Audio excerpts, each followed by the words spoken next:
tonight? The same goes for me, Prabhu. Okay, we are preparing to live stream on YouTube for all the folks that don't have a temple to go to for Radhastami tonight. I put Radhastami tonight. The same goes for me, Prabhu. Yeah. Okay, so now we are online, and I thought, okay, so let me just align this. This is a talk, August 29th, 1971, in London, England. And it's Radhastami.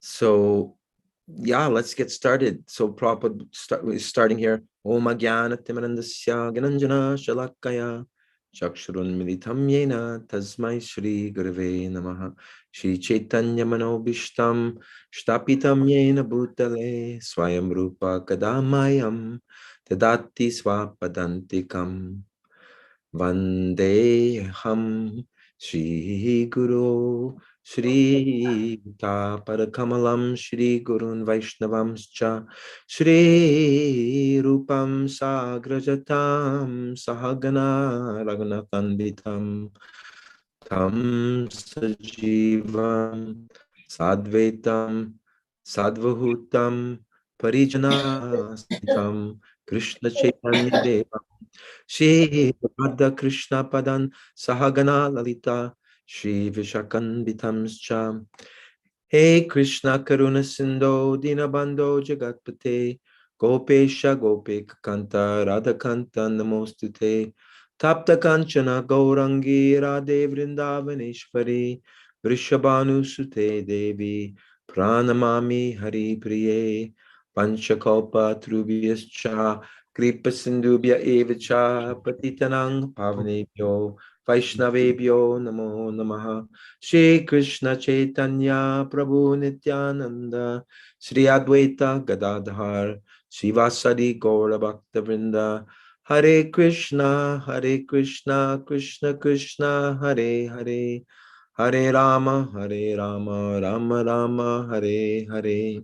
My dear Lord and the spiritual energy of the Lord, Srimati Radharani, kindly engage me in your service. I am now embarrassed with this material service. Please engage me in your service. Today is birth, appearance day of Srimati Radharani, Radhastami. 15 days after Krishna's birth, Radharani appeared. Radharani is Krishna's pleasure potency. Radha Krishna Pranaya Vikritir Ladini Shakti. The Lord, the Supreme Personality of Godhead, has got varieties of energies, as it is confirmed in the Vedic literature.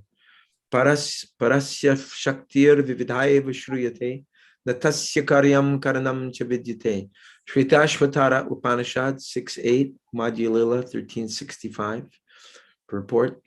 The Supreme Lord has nothing to do personally. Natasya Karyam. He has nothing to do. Just like here in this material world, we find some very big man, political head, or business head. Personally, he has nothing to do because he's got so many assistants, secretaries, that personally, he has nothing got to do anything. Similarly, the Supreme Personality of Godhead, full with 6 opulences, why he will have to do something? No, he has got many assistants. So why don't we read 2 paragraphs each? Alrighty. Sarvataha Pani Padastat. In the Bhagavad Gita, he has got everywhere his hands and legs. You'll find Krishna. He has nothing to do. He's simply engaged in enjoyment with gopis and Radharani. He's not engaged in killing the demons. When Krishna kills the demons, he's Vasudev Krishna. He's not original Krishna. Krishna expands himself. First expansion is Baladev. From Baladev, Sankarshan, Pradyumna, Aniruddha, Vasudev. So by the Vasudev feature, he acts in Mathura and Dvarka. But Krishna in his original feature, he remains in Vrindavan. One of the greatest fiction writer in Bengal, Bankim Chandra Chatterjee. He misunderstood Krishna, that Krishna of Vrindavan, Krishna of Dwarka, and Krishna of Mathura, they're different persons. Krishna, the same one, but he can expand himself in millions and trillions of forms. Advaitam, Achyutam, Anadim, Anantarupam, Adyam Purana Purusham.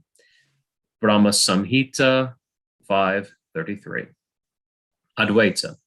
Although Anantarupam, still he's Adyam Purana Purusham Advaita. There is no such distinction.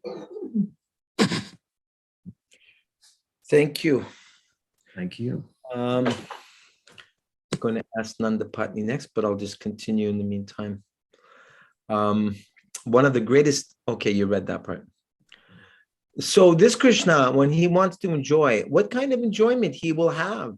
That has been discussed by Srila Jiva Goswami. Krishna is Param Brahman, Paramatma, then Param Brahman, absolute truth. Three different features. Someone is realizing the absolute truth as impersonal Brahman.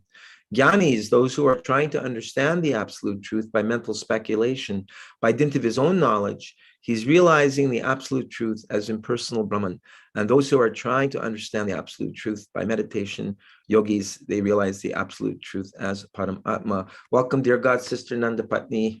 Hey, Hare Krishna, everybody. Hare Thank Krishna. you for joining us. I got the word from Siddhanta that he has previous engagements this week. So he sent me a little clip, a little movie clip of Yamuna Devi Dasi talking about Srila Prabhupada saving or rescuing Srimati Radharani. It's just a 2-minute clip, but I thought maybe we could look at it later. Jiva Mukta right now is at the dentist. I don't know when Rehari or Bavatrini will come, but at least there's the three of us. I found there's actually 4 or 5 classes by Prabhupada on Radhastami. So I've got them all keyed up, as well as other quotes by Gaur Govinda Maharaj. Last year in Mayapur, I purchased 2 books by Bhakti Purushottam Maharaj, which are compilations of everything Prabhupada said about Srimati Radharani, as well as many, many other quotations from various shastras. I also have with me tonight the book of Radha, which I got back in 1990 from Dasharat Sutta Prabhu, who's a Sanskrit translator. And also he created this book, Radha Krishna Nectar, which I've never read, but it's got all kinds of interesting information. Like, for instance, tonight, I think it's supposed to be just a half a moon, but on the actual Radhastami night, Krishna caused the moon to be full, or Radharani caused the moon to be full. It's got that kind of, little transcendental tidbits in it. So yeah, I'm jacked up here to go all night long on Radhastami. I understand, though, it's actually the appearance day of Sri Lalita, isn't it? Yes. I think, didn't that precede this day by a day or two, Lalita's appearance? I'm going to verify that. I have the... Yeah, well, no, it's true. Lalita's is always before Radharani's. I thought today was Radhastami. Krishna Chandra Prabhu tells me it's tomorrow. I've had people in India tell me it's tomorrow. So, well, the different mats, they do it differently. Yeah. Right. But anyway, since we're not getting together tomorrow, I thought might as well read about Srimati Radharani today. Yeah. So if you do you have some information on that, Krishna Chandra? You know something? I'm actually very embarrassed right now because I thought it was tomorrow. This you don't need to be embarrassed. It's okay. This calendar says it's today. Okay, very good. So Nanda Patni, would you continue, please? Paramatma is situated. Okay. Paramatma is situated in everyone's heart. Ishvara Sarvabhutanam Hride She Arjuna Tishtati. Bhagavad Gita 1861. That feature, Paramatma feature, Andantarastam Paramanu Chayantarashtam Govindam Adipurusham Tamaham Vachami. That Paramatma feature is one expansion of Krishna. It's stated in the Bhagavad Gita Artava bahunatena kim gnatena tavarjuna ekam shena vistabhayaham. Yaham, that's 10:42 in the Gita. Ekam shena, when Krishna Arjuna was trying to understand about different potential existence of Krishna. So he explained in the 12th chapter, quote, I am this among them, I am this amongst them, like that. And he concluded that, quote, how far shall I go on? Better try to understand that only one plenary portion of me, by entering this universe, the whole cosmic manifestation is existing, end quote. Ekam shena stito jagat, 10:42. It's interesting to see the buildup that Srila Prabhupada is giving to when he'll actually start talking directly about Srimati Radharani. The different levels of self-realization, the vastness of Krishna's creation. And, it's sort of like, how can I say, sort of whetting our appetite for when Srimati Radharani will. So are we reading from a lecture, Gora? Yes, I meant to tell you, this is London, England, 1971 in London. Yeah, Radhastami Day. And I found, like I said, 4 or 5 lectures by Prabhupada on Radhastami. So where did we leave off? Jagat. We left off where? Jagat. Jagat? Okay. This material world. Krishna Chandra Prabhu. Down one, Gora. Pardon? Down. My turn. Right. I'm sorry? Down one paragraph. You have to scroll down for where it is Jagat. There you go. Hang on, nearly there. Whoa, bit further. There. Okay. So try to understand Krishna. And when Krishna wants to enjoy, what kind of enjoyment that shall be? Try to understand this point. Krishna is so great. God is great. Everyone knows Allah Akbar, right? So, but they don't know exactly how Akbar Allah is. You skipped, Prabhu. I did. So I left off, and you would be starting Jagat, this material world. Oh, excuse me. Okay. All right. Got it. Jagat, this material world is existing on one plenary portion of Krishna. And Krishna enters. Andantarashtam paramanu chayantarashtam. He enters within this universe. Without his entering, this universe cannot exist. Just like without the spirit soul's entering within this body cannot exist. As soon as the spirit soul goes out, immediately the body's useless. However, the body may be prime minister or anything else. As soon as the soul is out of the body, it is not worth even a farthing. Well, actually, I do think there's they are giving you a few bucks for a corpse these days, but you won't be able to collect on it. Similarly, because Krishna enters within this universe, therefore the universe has value. Otherwise, it is simply a lump of matter. It has no value. Ekang shena shtito jagat, Krishna Chandra. So try to understand Krishna. And when Krishna wants to enjoy, what kind of enjoyment that shall be. Try to understand this point. Krishna is so great. God is great. Everyone knows. So when the great wants to enjoy, then what quality of enjoyment that should be? That is to be understood. Radha Krishna. Therefore, Swarup Damodar Goswami has written a verse, Radha Krishna Pranaya Vikriti, Chaitanya Charitamrita Adi Lila 1.5. The loving affairs of Radha and Krishna is not ordinary. These material loving affairs, although it appears like that, but one who cannot understand Krishna, avaja nanti mam mudha, Bhagavad Gita 9:11. Mudha, rascals, fools, they understand Krishna as an ordinary man. As soon as we take Krishna as one of us, Manushim tanum ashritam param bhavam ajanantaha. These rascals, they do not know Parampava. They try to imitate Krishna's Leela, Rasa Leela. There are so many rascals. They are many rascals. Mm. So these things are going on. There's no understanding of Krishna. To understand Krishna is very difficult. Manushanam sahashrishu kastid yadati siraye yatatam api siranam kastin veti mam tatvataha. Gita 7:3. Out of millions of persons, one may try to make his life perfect. Everyone's working like an animal. There's no question of perfection of life. The animal propensities, eating, sleeping, mating, and defending. So everyone is engaged like animals, and they have no other business, just like animals, hogs, dogs, whole day and night working. Where is stool? Where is stool? And as soon as get some stool, get some fat, where is sex? Where is sex? No consideration of mother or sister. This is a hog's life. So human life is not meant for hog civilization.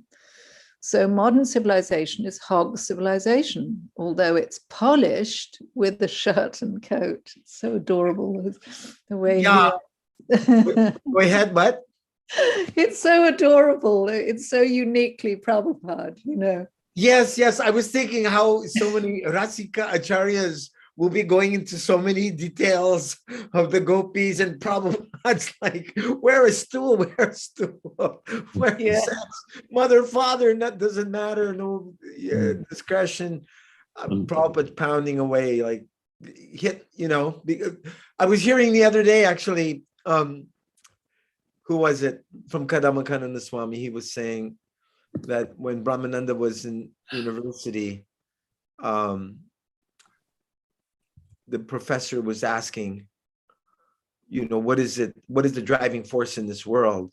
And Brahmananda said, the search for spiritual knowledge. And the professor said, no, it's sex. And Prabhupada said, yes, your professor was right. Mm-hmm. Yeah. Prabhupada's making the same point here.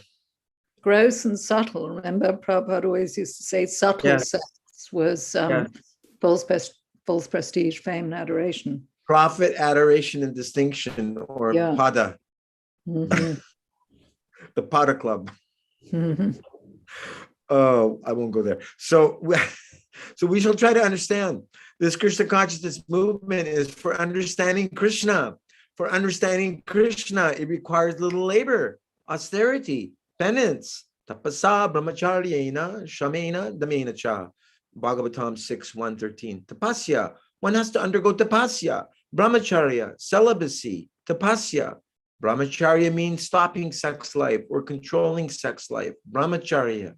Therefore, Vedic civilization is, from the very beginning, to train the boys to become brahmachari, celibacy. Not that modern days, the schools, boys and girls, 10 years, 12 years, they're enjoying. The brain is spoiled. They cannot understand higher things. The brain tissues are lost. And similarly, I was surprised driving, I can't remember where I was, but I saw a gay flag flying from a school. And I'm like, what's that got to do with education? I mean, I understand. Oh, yeah. It's there in kindergarten. Really? Oh, yeah. It's completely taken over. They don't even know what that is.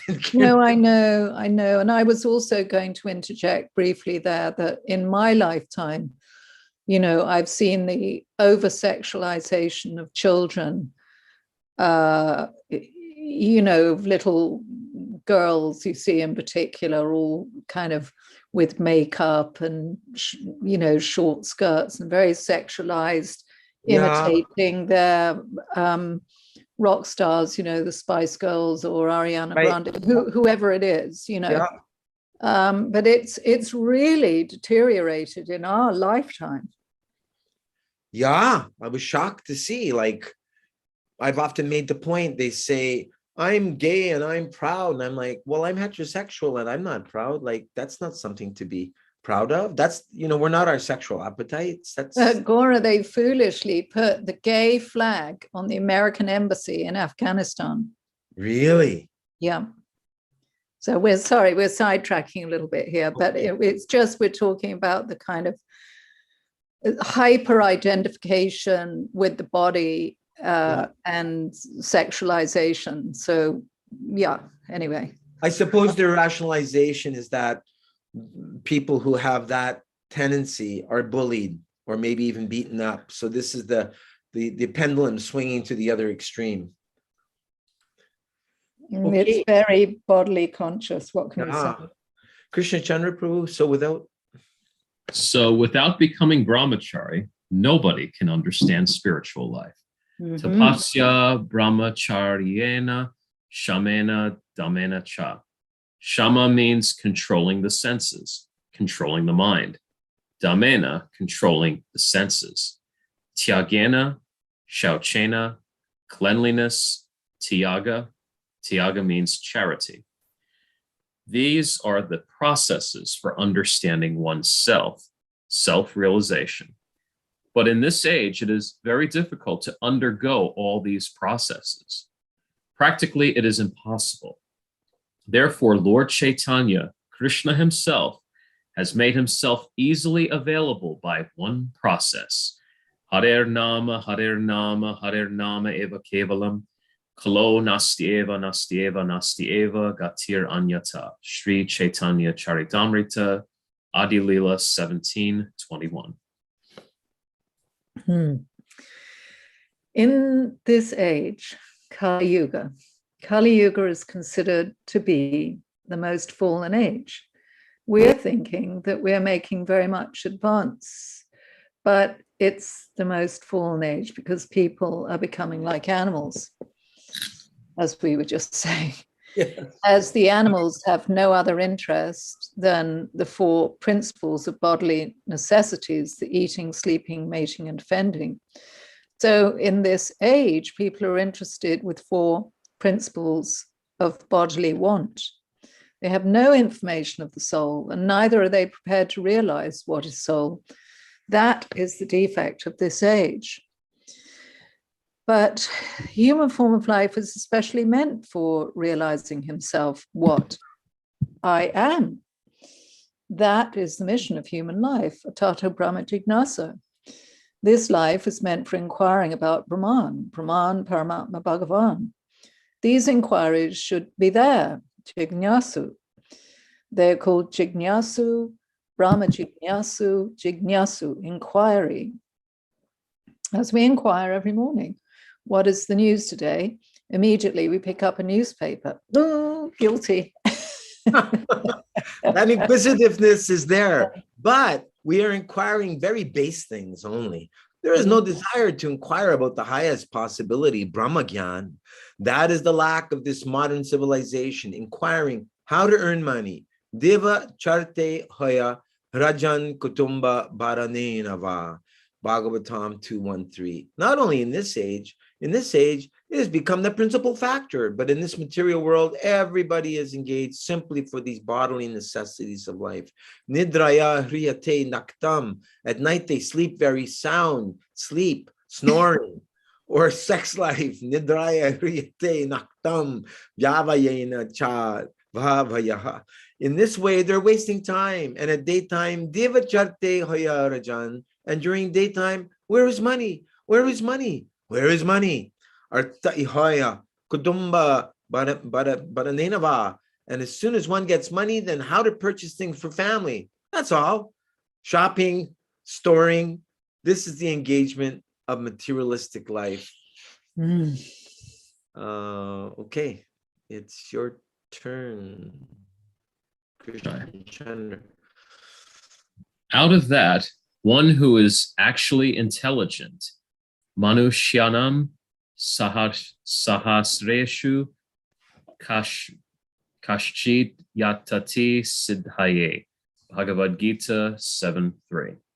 Out of many such foolish persons engaged in sleeping, mating, earning money, and providing family with nice apartment and food, This is the general occupation. So out of many thousands of men like that, one is inquisitive how to make perfect this human form of life.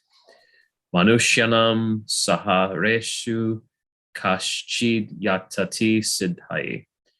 Siddhai. Siddhi means perfection. So this life is meant for perfection. What is perfection? Perfection means that we do not want miserable condition of life, and we have to get out of it. That is perfection. Everyone is trying to get out of miserable condition of life, but they do not know what is the actual position of miserable life. Miserable condition of life, tri tapa yatanaha. So this is called mukti, or liberation from the miserable, I think. Adyantika dukkha nivriti. Dukkha means distress. So everybody is trying to get out of distress, but he doesn't know what is the ultimate goal of getting out of distress. Nate vidu, they do not know. Nate vidu swartagatim hi vishnum, Srimad Bhagavatam 7.5.31. One can be out of distress when he approaches Vishnu. Tad Vishnum Paramam Padam Sada Pasyanti Shuraya, the Rig Veda 1:22-20. Tad Vishnu Paramam Padam, the Vishnu planet. Just like here in the material world, they are trying to go to the moon planet, but these foolish people do not know what they'll gain, even they go to the moon planet. It is one of the material planets. Isn't that that Elon Musk? Didn't he try to develop some kind of trip to the moon? Oh yeah. There's a huge race between the Indians, Chinese, Americans. Even what's his name from Virgin Atlantic, Richard Branson. Oh, and Jeff Bezos too, I think, also from Amazon. Yeah, they've all got this kind of vision of going to other planets, which is, it's kind of amusing and sad, when you read the Bhagavatam, and Prabhupada is always pointing out how utterly futile and misinformed it is. And how loony they are. Yeah. Pardon the pun intended. Oh, Yeah. very good. Well played. The main point Prabhupada makes in Easy Journey to Other Planets is that the consciousness must be changed, because just having an artificial spacesuit in a different type of environment, that's temporary. That is not sustainable. That's the point. But if one becomes Krishna conscious, then they can choose the topmost planet. Why settle for the moon? And also he talks quite a bit extensively about the sun planet, and how the personalities in the sun planet have bodies that are particular to the fiery planet. Yeah, I know. It's so, just even if you say to people that the Vedas are full of this kind of almost intergalactic information, they can't really refute it. It is so far beyond what modern science is speculating on. Yeah, it's fascinating. Yeah. I think I finished there. Yes, you did. So Purushottam Prabhu was, I never met him, but he was in England with Prabhupada when they were landing on the moon, and Purushottam was saying, "Look, Prabhupada," or Swamiji, I don't know what he was calling him at the time. They're landing on the moon. They're landing on the moon. But no, they have not gone. They cannot go. It's further away than this. No, look, they're landing right now. And then shortly after, Purushottam blooped, because he was like so fixed on this, and he was like blown away that Prabhupada wasn't accepting. So some devotee asked Prabhupada, "Oh, Prabhupada, I have not seen Purushottam Prabhu. Where is Purushottam?" Prabhupada said, "Oh, Purushottam, he has gone to the moon." That's cute. It was a big stumbling block for a lot of people. that one. Yeah. Yeah. And so therefore our godbrother, premier preacher, Stamba Prabhu, whose father was a Baptist minister, and he was in State College doing Yeah, I know Stumba. Yeah. he was doing this course called Cooking and Consciousness. I learned Yeah. it from him, and Radhanath Swami learned it from him, and Radhanath Maharaj would do it at Ohio State University, and I would do it at University of Toronto, York University, and McMaster University in the area here. And it was a gradual process of going through 6 or 7 different classes, vegetarianism and the protein myth, vegetarianism and economics, the environment, philosophy, and the world religions, and finally the Vaishnav conception of why we're vegetarian. Anyway, he once said to me, devotees think that this book, Life Comes from Life, was written for us to distribute to the non-devotees. And Thomas said, no, that book was meant for the devotees, because the devotees still have so much faith in Rakshasa science. I mean, this whole COVID thing is a perfect example of that, putting so much faith in,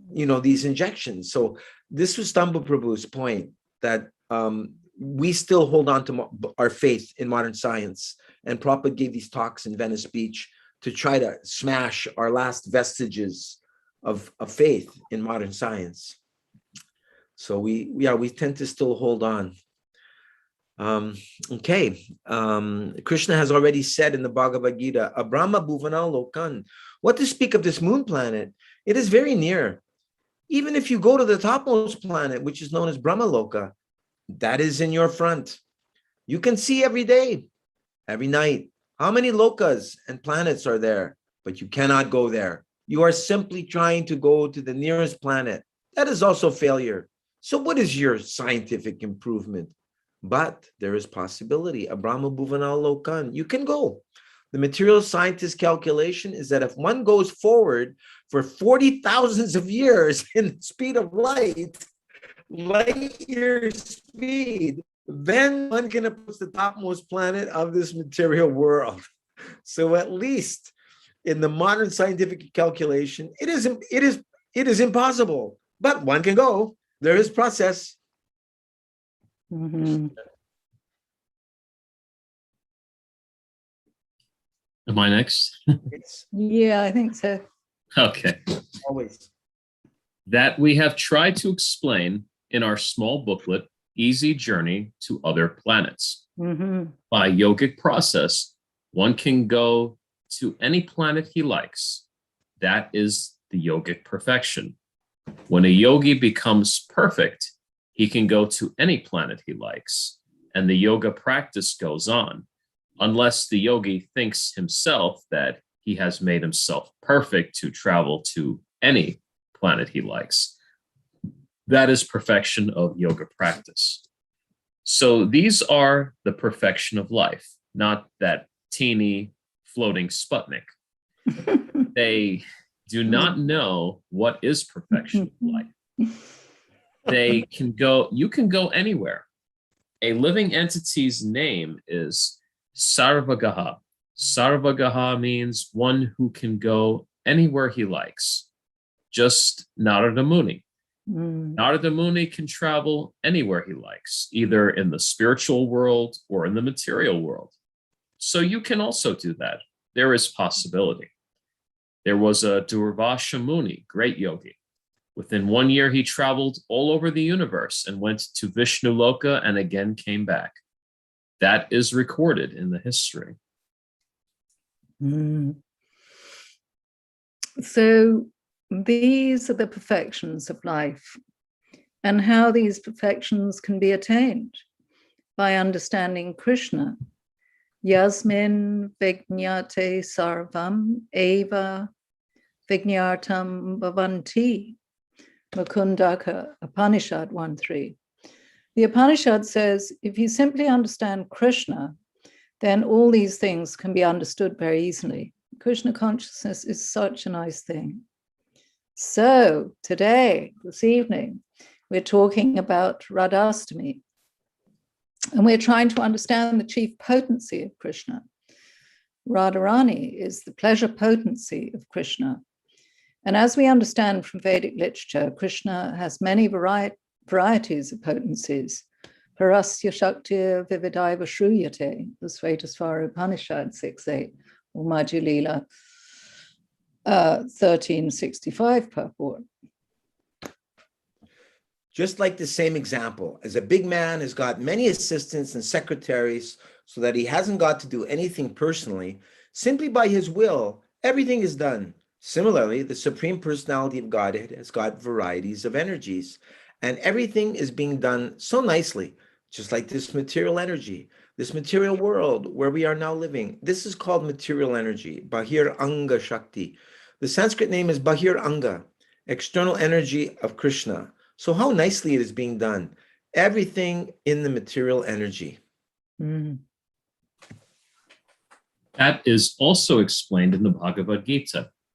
Maya dya kakshena prakritihi suyate sa chara charam. Bhagavad Gita 9:10. Under my superintendence, the material energy is working. The material energy is not blind. It is, on the background, there is Krishna. Maya dhyaka kshena prakriti. Prakriti means this material energy. Similarly, this is external energy. Similarly, there is another energy, which is internal energy. By the internal energy, the spiritual world is being manifested. Paras tasmat tu bhava anya. Bhagavad Gita 8:20. Another energy, para, superior, transcendental, the spiritual world. As this material world is being manipulated under the external energy. Similarly, the spiritual world is also conducted by the internal potency. That internal potency is Radharani. Mm. It's also her energy is distinct from Yoga Maya, isn't it? Because she, her energy is the first expansion, and then I think that flows to Balaram. Am I correct there? That's my understanding. Okay. Radharani, today is Radharani's appearance day. So we should try to understand Radharani's feature. Radharani is the pleasure potency, Ladini Shakti, Anandamayo Vyasat, Vedanta Sutra 1.1.12. In the Vedanta Sutra, the absolute truth is described as Anandamaya, always in pleasure potency. That Anandamaya potency, just like Ananda, when you want Ananda, pleasure, you cannot have it alone. Alone, you cannot enjoy. When you're in the circle of friends or family or other associates, you feel pleasure. Just like I'm speaking. The speaking is very pleasing when there are many persons here. I cannot speak alone here. That is not Ananda. I speak here at night, dead of night, nobody here. That is not Ananda. Ananda means there must be others. I've never heard it described like that, actually. That's rather a unique description, don't you think? Agreed. I've heard Prabhupada say it in other classes before, actually earlier in 1966. He was saying, so you're listening to some music and you're enjoying it. But as soon as a friend comes over, if he likes the same music, then the enjoyment expands. Increases, yeah. He said, so enjoyment means two. So similarly, without the presence of you two, this would be a pretty dry Radhastami for me. And that's why Janashtami was tough, because I was just here on my own, and I feel that Krishna is really like turning the screws on me, because it's like I really have no choice but to try to connect with him. Just it's me and him, sometimes. but it's much nicer with you two. So, and I'm also really enjoying tonight because we're really covering a lot of ground reading.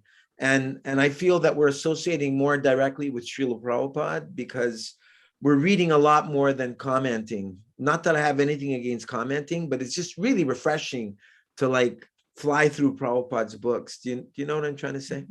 Yeah. Yeah, I'm really, really relishing this.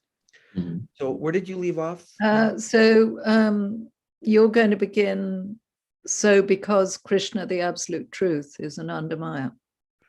So, because Krishna, the absolute truth, is Anandamaya, therefore, Eko Bahusham, he has become many. We are also Krishna's part and parcel to give pleasure to Krishna.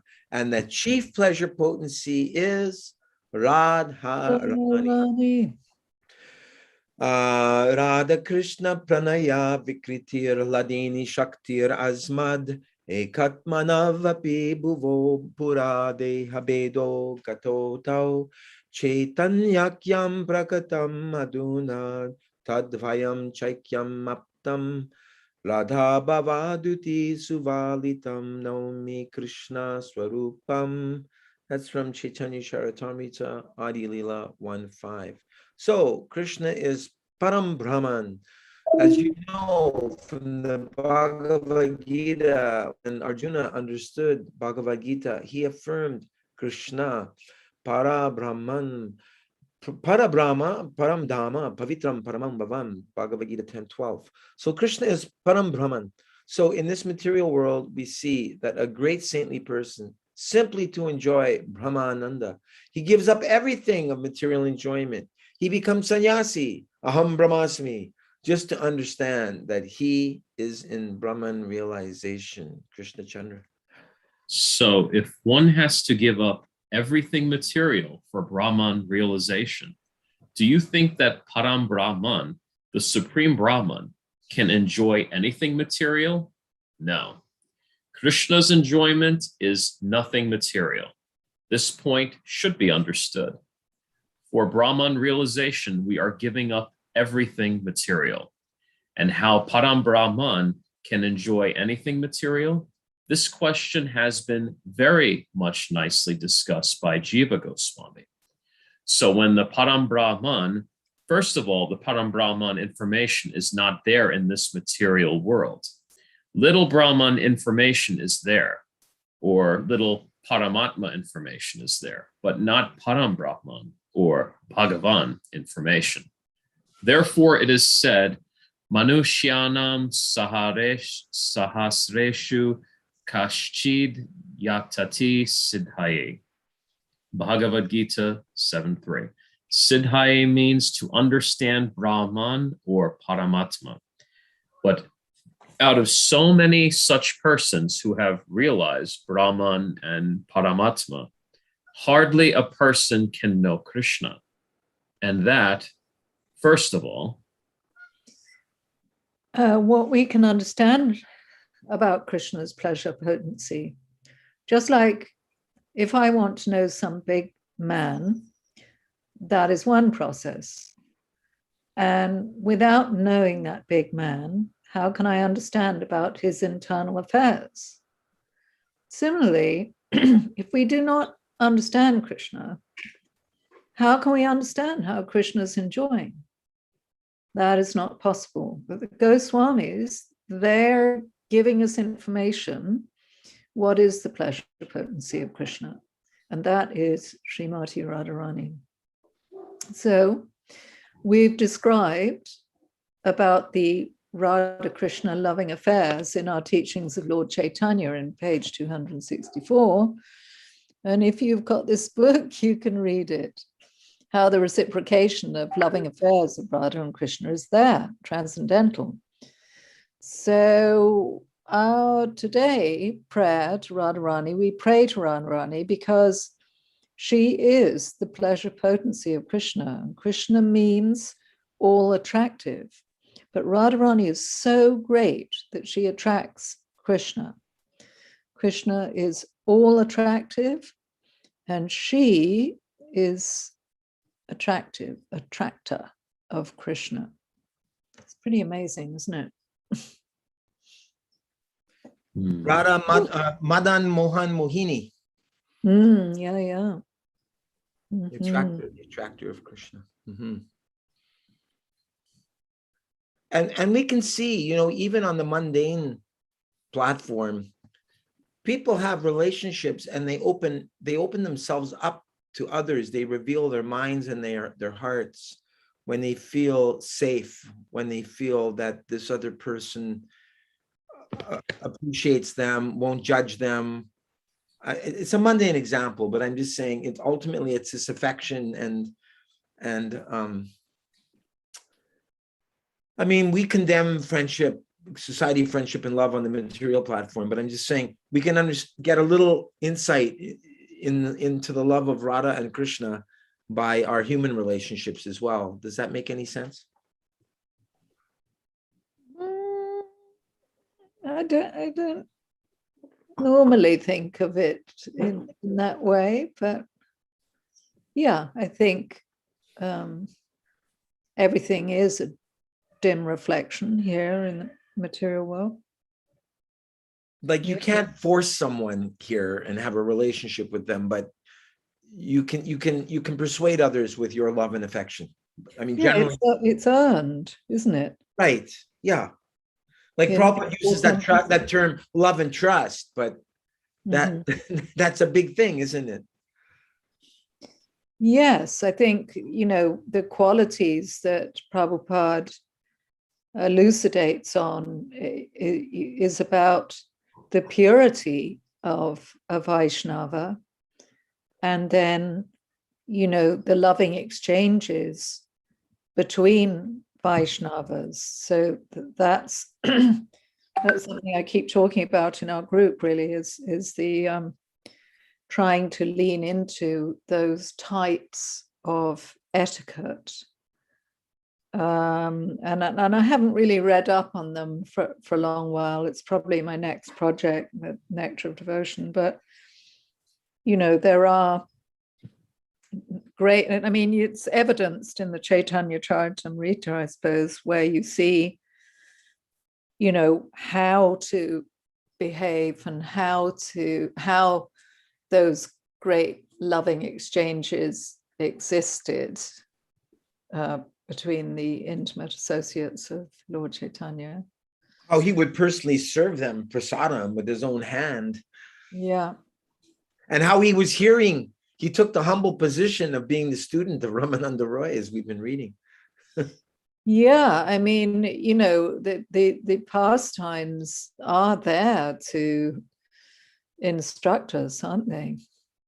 I mean, I was sharing with you, Gora, the tremendous evidence of this by this Vaishnavi who just passed away, and how she had mastered those exchanges, which was evidenced by this massive turnout in the last week of two different memorials with about 60 people in each, and everyone speaking about how she had mastered this, so much so that when she passed at midnight, they opened, she was holding Maharaj's hand when she passed, and they opened the deities, and late at midnight, the deities were in their pajamas, and she was laid in front of the deities. Wow.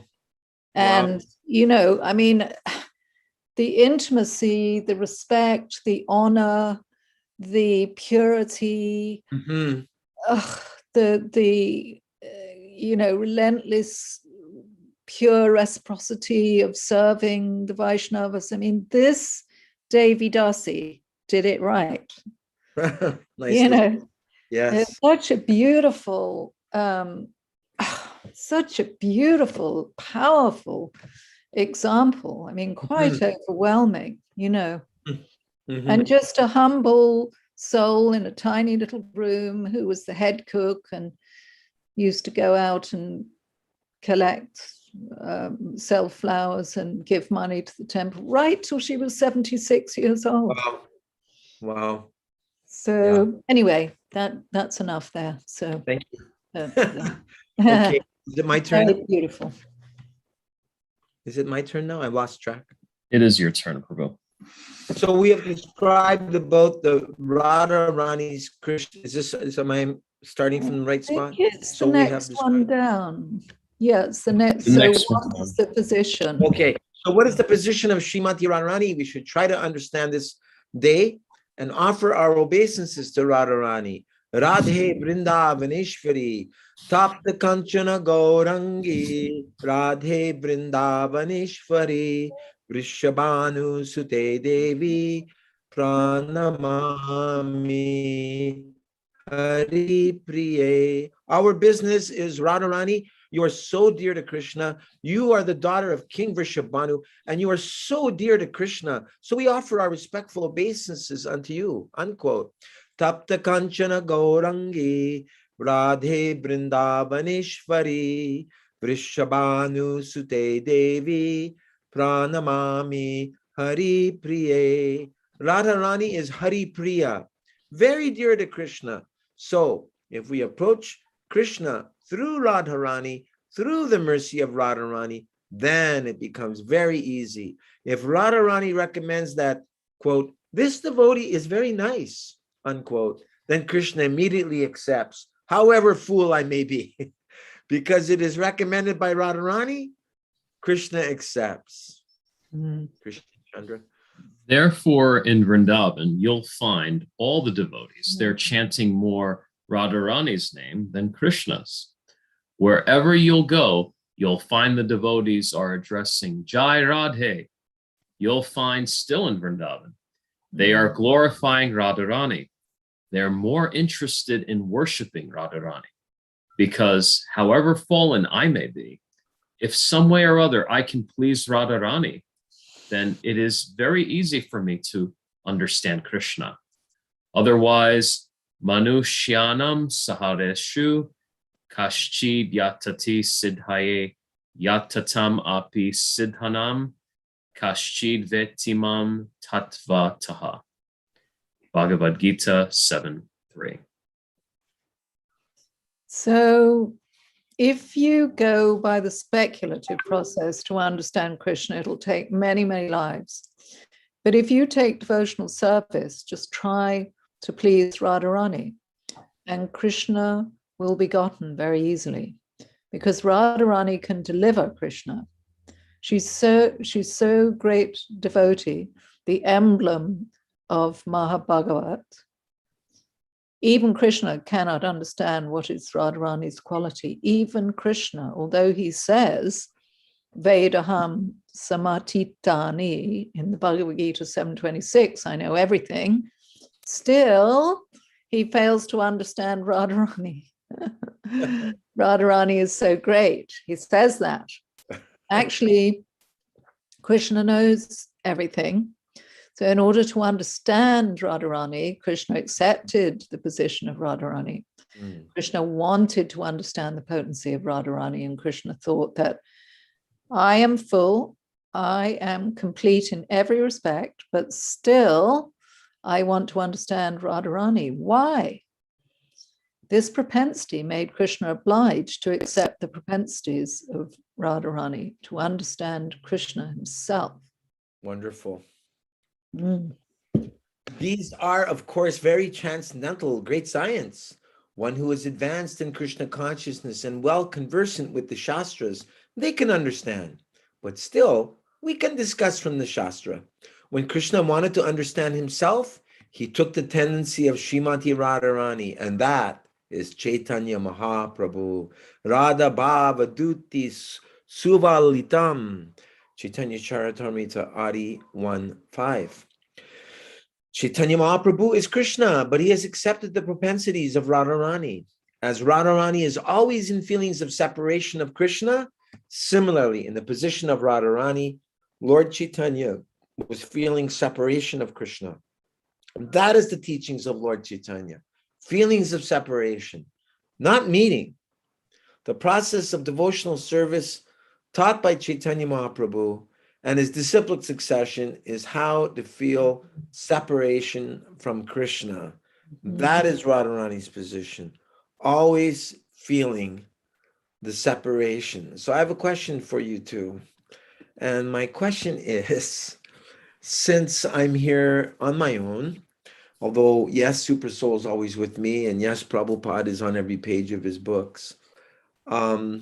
Do you think it could be said that being on one's own could be an opportunity to cultivate this spirit of separation? I believe it could be if I think if we're strong enough to overcome the hardships of being alone. Yeah.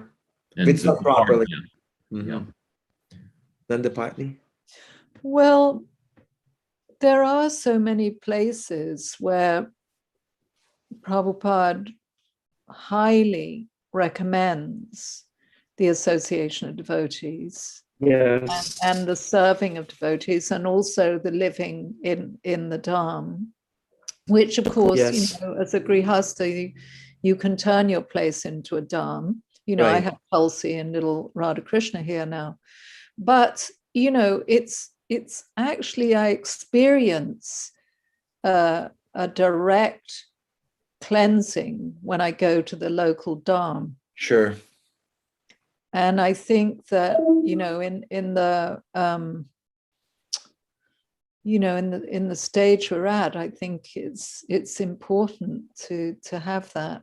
Mm-hmm. Kali Yuga Maya is, oh God, the whole energy is just Rampant. when you go to the Dham, when you're with Vaishnavas, even if you just sit down and take prasadam with them, and I keep my head down and wash pots and whatnot. It's just so, it's the internal energy, what we were talking about, Prabhupada was saying earlier. So I do think it's necessary that the Sure. reciprocation with other Vaishnavas. I do think it's like a medicine that we have to take. Anyway, that's feedback. Thank you. I agree. I remember hearing one lecture by Prabhupada. He was saying, after he talked about the glories of the Hare Krishna mantra, he said, but there was one principle higher than chanting Hare Krishna. And he said, and that is association with devotees, because he said, without that association, your chanting will dry up. And I thought, yep, Prabhupada, busted. My chanting feels pretty dry.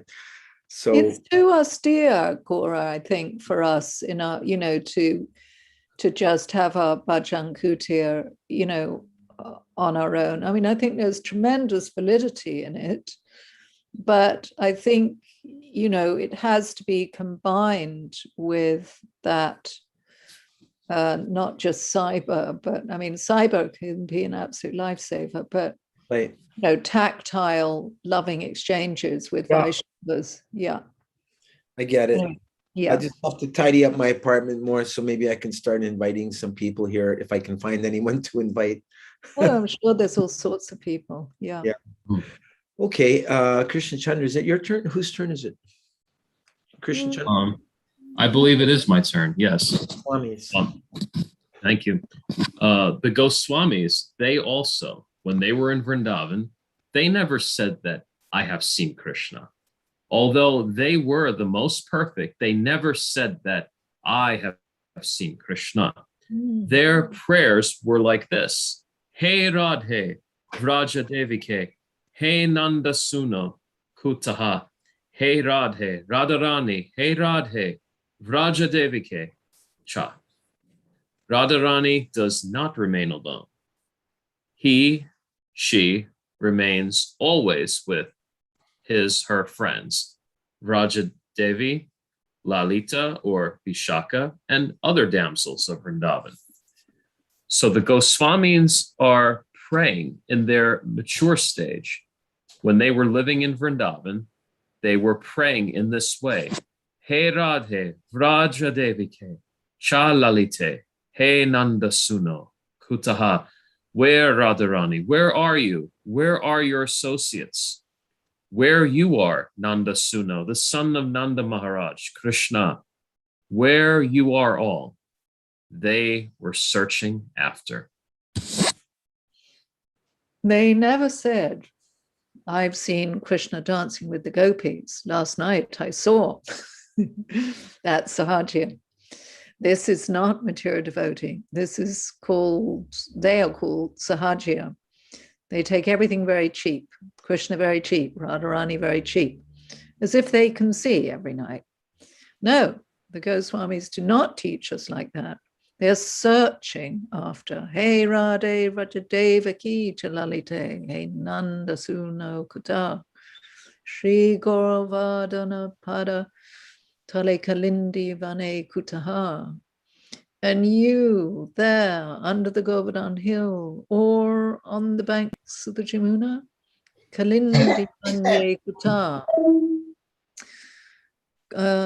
Gosanta Iti Sarvato Rajapure Keder Mahavivalo.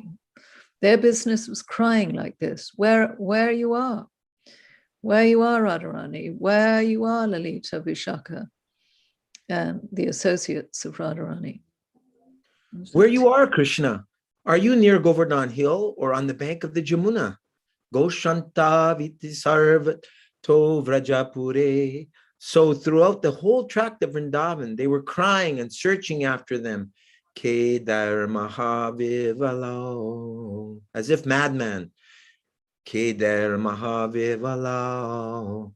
Vande Rupa Sanatano Raghuyugo Sri Jiva Gobalako. So we have to follow the footprints of the Goswamis. How to search out Krishna and Radharani, Vrindavan, or within your heart. That is the process of Chaitanya Mahaprabhu's bhajan.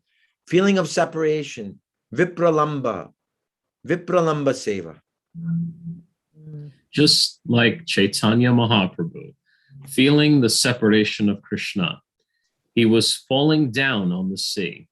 He was coming out of his restroom or his bedroom and going out at dead of night. Nobody knew where he has gone. So that was his searching. This process of devotional service is taught by Chaitanya Mahaprabhu. Not that very easily we have seen Krishna or seen Radharani in Rasa Leela. No, not like that. Feel the separation. The more you feel separation from Krishna, you should understand that you are advancing. Don't try to see Krishna artificially. Be advanced in separation feeling, and then it will be perfect. That is the teachings of Lord Chaitanya. Because with our material eyes, we cannot see Krishna. Ata Shri Krishna Namadi na Bhaved Grayam Indriyam. Chaitanya Charitamrita Madhya-lila 17:136. With our material senses, we cannot see Krishna. We cannot hear about Krishna's names. But Sevan Mukhi Jivado, when you engage yourself in the service of the Lord, where the service begins? Jivado. The service begins from the tongue, not from the legs, nor eyes, nor ears. It begins from the tongue. Sevan Mukhi Jivado. If you begin service through your tongue, how? Chant Hare Krishna. Use your tongue. Hare Krishna, Krishna Krishna, Hare Hare. Hare Rama, Rama Rama, Hare Hare. And take Krishna Prasadam. The tongue has got two business, to articulate sound, Hare Krishna, and take prasadam. By this process, you will realize Krishna. Haribol. Jai. That's Prabhupada, don't try to see Krishna. You cannot see Krishna with your material eyes. Neither you can hear about him with your material ears. Neither you can touch. But if you engage your tongue in the service of the Lord, then he'll reveal himself to you. Here I am. That is wanted, devotees. Haribo. Prabhupada. So feel separation of Krishna, just like Radharani. As Lord Chaitanya teaches us, and engage your tongue in the service of the Lord, then one day when you are mature, you'll see Krishna eye to eye. Thank you very much. Haribo! Haribo! Haribo. All glories to His divine grace. Grace. Haribo! Om Vishnu Vilaya Krishna Prasthaya Bhutale Srimati Bhaktivedanta Swami Namane Namaste Saraswati Beautiful. Gautamani. You know, just when we hearing these lectures by Prabhupada, it's almost like hearing a symphony, you know, and then there's this grand finale. There's this climax at the end. It's like Prabhupada's a perfect composer. Mm. I mean, it's so beautifully tempered. You know, he takes you through this very kind of clear path without it being, you know, completely and utterly over one's head. But Right. I don't know, it's just so extraordinarily expert. Yeah. So here's Prabhupada. Sorry, excuse me. I didn't mean to cut you off. No. This is the next one, Prabhupada celebrating again in London. This is 2 years later, 1973. And so Prabhupada covers many, many points. And then he finally starts saying a little further into the lecture, since my internet connection is unstable. Okay, so would you start Krishna Chandra Prabhu from, so I am very pleased. So I am very pleased that you are keeping this center nicely in our own standard by performing yagna, by Sankirtan. And today is Radhastami. You perform. Our yagna is Sankirtan. And Srimati Radharani is the pleasure potency of Krishna. Radha Krishna Pranaya Vikritir Hladini Shaktir Asmad Ekatmanav Apideha Bhedam Gatota. Shri Chaitanya Kyam Prakatam Adhuna Tad Dvayam Chaikyam Aptam. Shri Chaitanya Charitamrita 1:5. When Krishna is one, ekam avitityam. But eko bahu syat, he can expand himself. So when he wants to enjoy, so the pleasure potency is manifested from his personal body. That pleasure potency is Radharani. Radharani is not ordinary living entity. Radharani is Krishna's personal pleasure potency, Hladini Shakti. So just today is the appearance day of Hladini Shakti.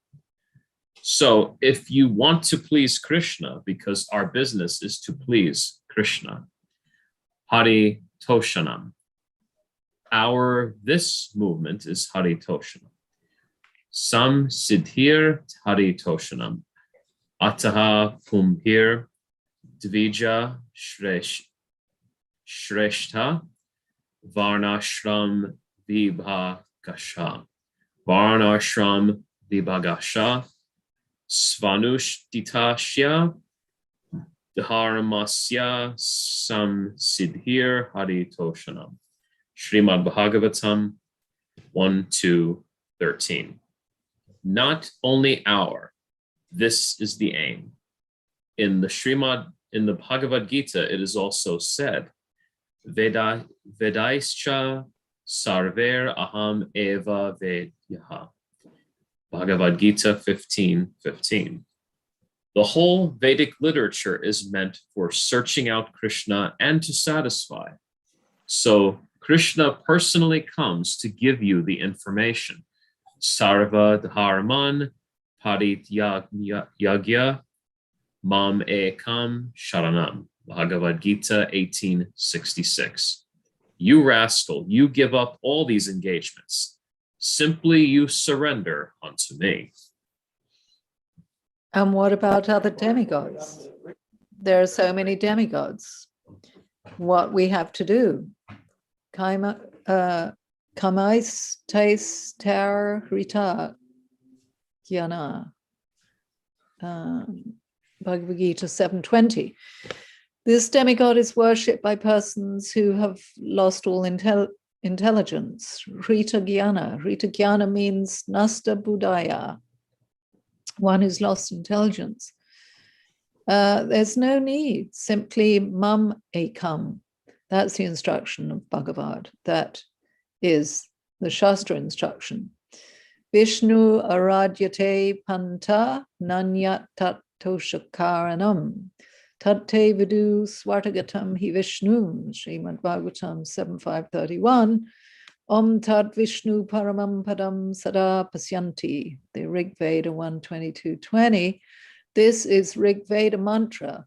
Actual aim of life is to satisfy Lord Vishnu.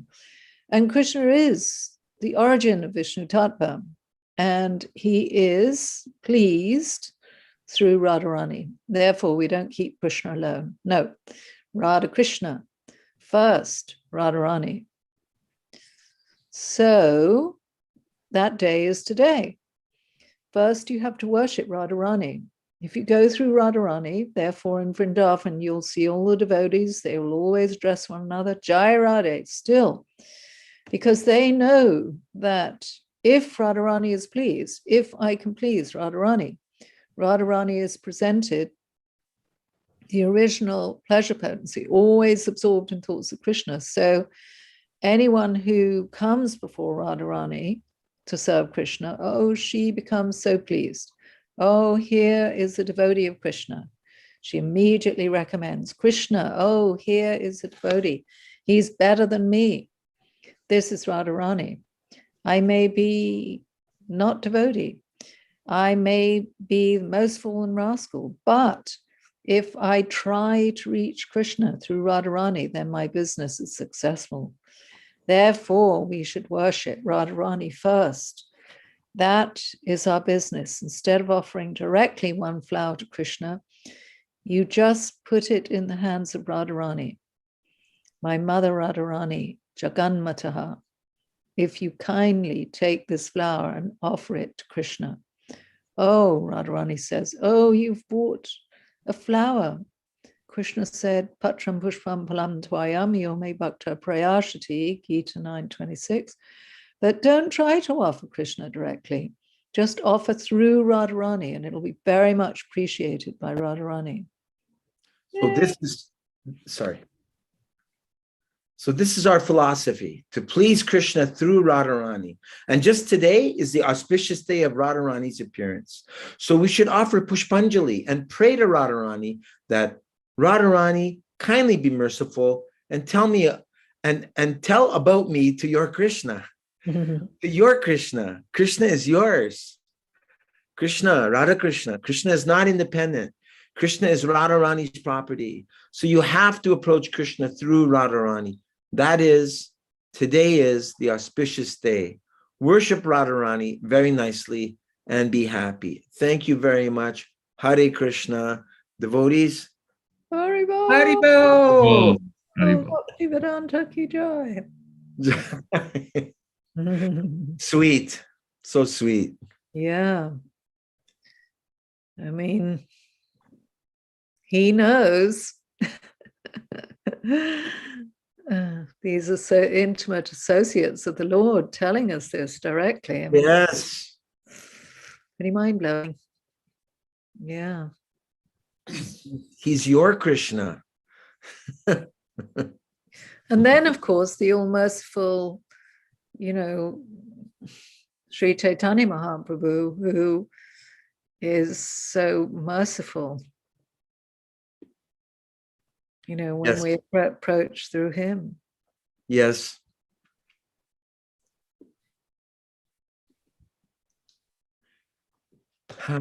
This is wow. This is quite a, probably goes like, it's unusual because he talks about Lord Ramachandra for a long time.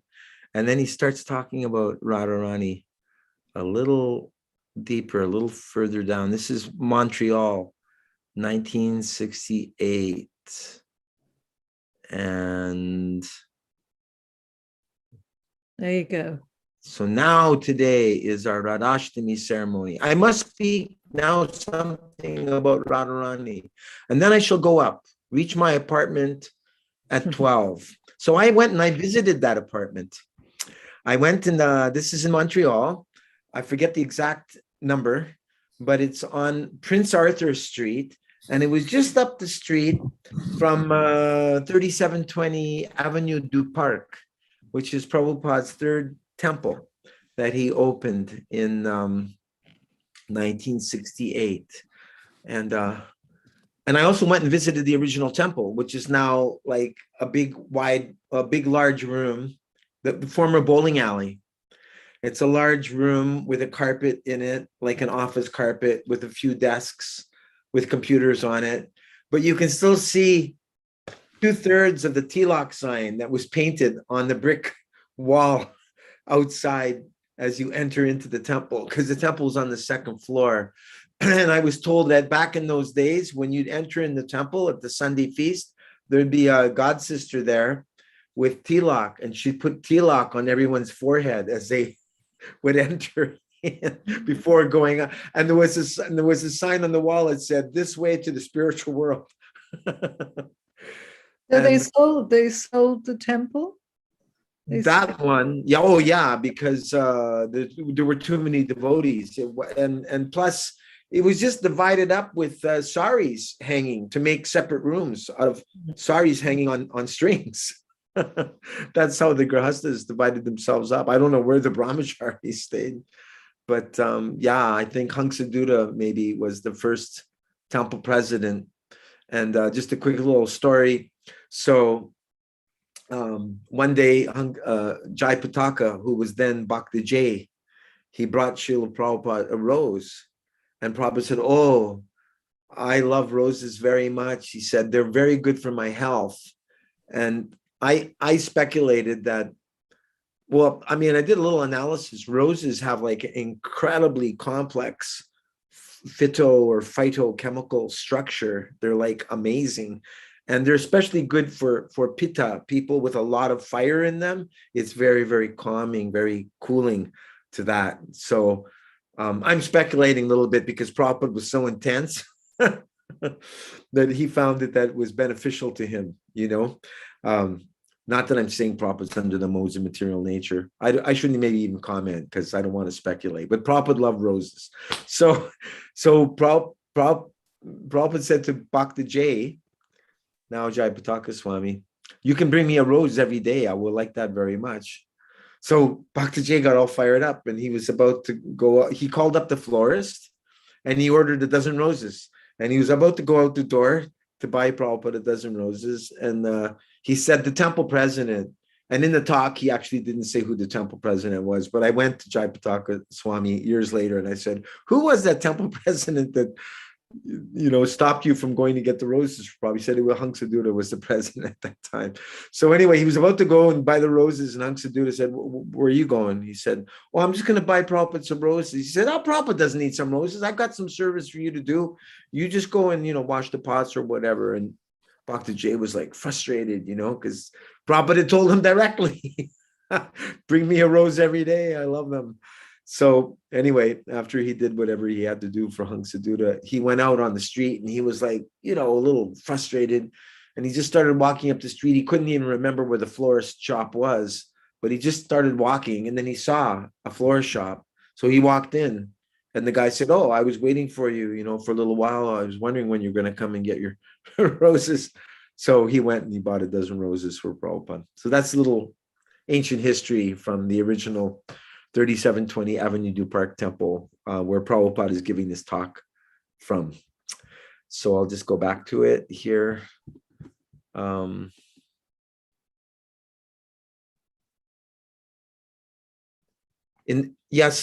that a lady let me into Prabhupada's apartment. I saw the main floor and I saw the upstairs where Prabhupada stayed. And Govinda Dasi and Gaura Sundar were Prabhupada's servants at that time. They stayed there at that house with him. Mm. In the meantime, you can observe the ceremony. So far, Radharani. Today is the birthday of Srimati Radharani. Radharani is the pleasure potency of Krishna. Krishna is the supreme Brahman. Just try to understand. Krishna is the supreme Brahman. Param Brahma, Param Dhamma, Pavitram, Paramang Bhavam. Bhagavad Gita 10:12. Arjuna said, You are the supreme Brahman, the ultimate, the supreme abode and purifier, the absolute truth, and the eternal divine person. You are a primal God, transcendental and original, and you are the unborn and all-pervading beauty. All the great sages such as Narad, Asita, Devala, and Vyas proclaim this of you, and now you yourself are declaring it to me, Krishna Chandra. So when Param Brahma wants to enjoy, that enjoying spirit is there in the Param Brahma. Otherwise, we cannot have this enjoying spirit because we are part and parcel. Therefore, we have got that enjoying spirit, but that is materially contaminated. But the fact is there because Krishna, he is enjoying. This enjoying spirit we have got also, but I do not know how to enjoy. We are trying to enjoy in the matter, in the dull matter. That is spiritual. So Brahman, Sukhanubhutya, people are trying to feel what is Brahma Sukha, pleasure of Brahmanubhava. That is not material pleasure. So many yogis, they have given up their family life, their kingdom, and meditating to achieve that Brahman pleasure. Actually, the idea is Brahman pleasure. So many brahmacharis, so many sannyasis, they're trying to achieve that Brahman pleasure. And in order to achieve that Brahman pleasure, they're neglecting, they're kicking off all this material pleasure. Do you think that Brahman pleasure is ordinary? That it's material pleasure? To achieve a portion of Brahman pleasure, if they are kicking off all this material pleasure, don't talk to ourselves. What?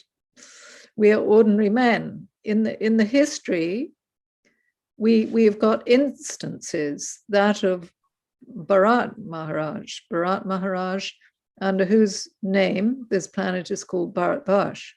That Bharata Maharaj was the emperor of the whole world.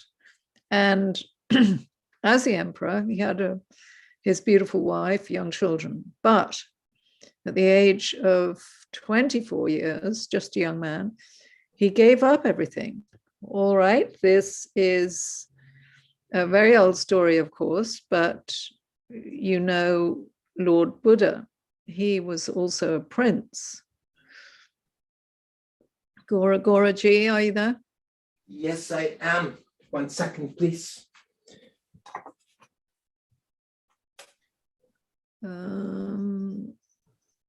So it's you, but he was also a prince. He was also prince, not ordinary man. And he was Kshatriya. And he was always enjoying with beautiful women. That is the palace pleasure custom in Oriental countries. That in the palace, there are many beautiful girls. They're always dancing, giving pleasure to the kings and the prince. So Lord Buddha was also in such pleasure, but he gave up everything and began to meditate. There are many hundreds of instances in Indian history that to realize the Brahman pleasure, they gave up everything. They gave up everything. That is the way. Tapasya means voluntarily accepting something severe for realizing the supreme pleasure. That is called tapasya. So if we're tasting a little Brahman pleasure, all materialistic pleasures are to be given up. Do you think that the supreme Brahman, Lord Krishna, is enjoying this material pleasure? Is it very reasonable? Oh, this Krishna, he's enjoying Lakshmi Sahasra Shata Sambrahma Sevyam Manam. Brahma Samhita 5:29. I worship Govinda, the primeval Lord, the first progenitor who is tending the cows, yielding all desire in abodes built with spiritual gems, surrounded by millions of purpose trees, always served with great reverence and affection by hundreds of thousands of Lakshmis or Gopis. Hundreds and thousands of goddess of fortune are engaged in his service. Do you think these Lakshmis are material women? How Krishna can take pleasure in material woman? No, this is a mistake. Ananda chinmaya rasa pratibhavitabis tarbirya eva nija ruptaya what is it? Rupataya kalabi. Brahma Smita 537. I worship Govinda, the primeval Lord, residing in his own realm, Goloka, with Radha, resembling his own spiritual figure, the embodiment of the ecstatic potency possessed of the 64 artistic activities, in the company of her confidants, Shakis, embodiments of the extension of her bodily form, permeated and vitalized by his ever blissful spiritual rasa. In the Brahma Samhita, you'll find that he expands his Ananda Chinmaya Rasa, the mellow of transcendental pleasure potency, and these gopis are expansion of his pleasure potency, and Radharani is the center. Radharani is the center. So Radharani is not, don't think that Radharani is an ordinary woman, like we have our wife or sister or mother. No, she is the pleasure potency, and the birth of Radharani was not from the womb of any human being. She was found by her father in the field. While father was plowing, he saw one little nice child is lying there, and he had no children. So he caught it and presented to the queen. Oh, here we have got a very nice child. How you got? Oh, in the field. Just see, Radharani's Janma is like that. So I contacted Madhavananda Prabhu. Hare Krishna Dvija, Garanga Prabhu. Obeisances. I contacted Madhavananda Prabhu today because I was reading a description. I also have it queued up, but I don't know how much longer anyone wants to stick around. But Gaur Govinda Maharaj was quoting, I believe, from Brahma Vaivarta Purana, and it was saying that, if I remember correctly, Narada Muni experiences golden effulgence, and that golden effulgence was emanating from a golden lotus, and on the whirl of that lotus was a beautiful young girl, but she was blind, or I guess what he meant is that she had not opened her eyes. And so then Narada Muni, I believe, brought that young Srimati Radharani to Kirtida and Maharaj Vrishabhanu, and thus the story unfolds. And I asked Madhavananda about that this morning, and he gave me the answer that I figured he would give me, and it was that in different Divya Yugas, the appearance of Srimati Radharani may have maybe some difference to the details. That's how he explained it. I thought that Sudama was the older brother, no? Radharani's older brother? I think it's Sridham, isn't it? Oh, Sridham, yeah. Yeah. So in that little paragraph there, didn't it say that Vrishabhanu didn't have any children? It just kind of caught my attention. I don't think it mentions anything about that. Hang on. Well, he said, and he had no children. Yeah. I forget where it is. Where? It's like the third to last line of that paragraph. Okay, I see. He had he had no children. One little child. Yeah, Yeah. he had no children. Right. So in both stories, both versions, as far as I know, he had no children. In one case, Narada Muni brings Radharani to him, and in the other case, it sounds like similar to the story of Sita Devi, who was also found in the field while Maharaj Janak was plowing. I guess what I'm saying is that How does Sridham fit into that picture? yes, exactly. How do you reconcile that Sridham was the older brother and Ananga Manjari was the younger sister, but Sridham was the older brother? Can you do a search on that, Krishna Chandra? Is Sridham the brother of Radharani? Can you search that in the meantime? Yes. Okay, where did we leave off, please? Or Radharani's Janma is like that. Vijay Garanga, Janma is today. So this Janma is today. And Radha, this name is sometimes not found in Bhagavad. So the atheistic class of men protest that Radharani's name is not in the Srimad Bhagavatam, how this name came, Radharani. But they do not know how to see it. This is Ananya Radyate. There are many gopis, but there is mention that by this particular gopi, he is served more pleasingly. Krishna accepts this gopi's service more gladly. Anaradyate. Anaradyate. This aradhyate, this word, aradhyate, means worshipping.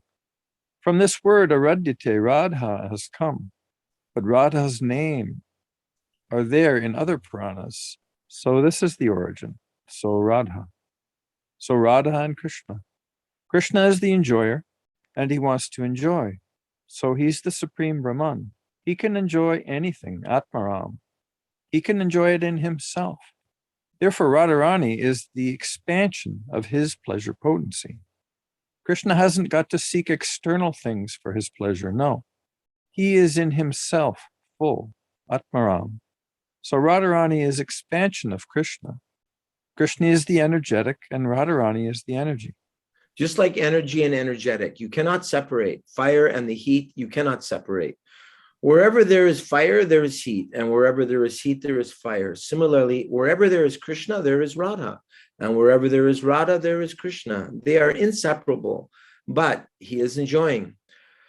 So, Swarup Damodar Goswami has described this intricate philosophy of Radha and Krishna in one verse. Very nice verse from Adi Leela 1.5. Radha Krishna Pranaya Vikritir Ladini Shaktir Azmad Ekatmanavapi Bhuvi Pura Dehabedam Gato Tau. The loving affairs of Sri Radha and Krishna are transcendental manifestations of the Lord's internal pleasure-giving potency. Although Radha and Krishna are one in their identity, previously they separated themselves. Now these two transcendental identities have again united in the form of Sri Krishna Chaitanya. I bow down to him who has manifested himself with the sentiment and complexion of Srimati Radharani, although he is Krishna himself. Did you have any luck, Krishna Chandra Prabhu? Well, I've been checking Google, and everywhere says that Sridham is the elder brother of Radharani, which is what I thought as well. So good question. Yeah. At the moment, I can't reconcile that remark. One thing you might want to do is just listen to the lecture in that section. Perhaps it was mistranscribed or something. Mm. Mm-hmm. Otherwise, I'm sure there is an explanation. I'll ask some swamis. I think I heard that that they had wanted a daughter, so that might be part of it. That they didn't have a daughter, you know. Yeah, I think that's it. I'll ask around. Krishna Chandra, you'd like to continue? So Radha and Krishna is the one supreme? Absolutely. So Radha and Krishna is the one supreme, but in order to enjoy, they have divided in two. Again, Lord Chaitanya joined the two into one. Chaitanya kyam prakatam adhuna. That one means Krishna in the ecstasy of Radha. Sometimes Krishna is in ecstasy of Radha. Sometimes Radha is in ecstasy of Krishna. This is going on. But the whole thing is Radha and Krishna meets the one, the supreme. So Radha Krishna philosophy is a very great philosophy. It is to be understood in the liberated stage.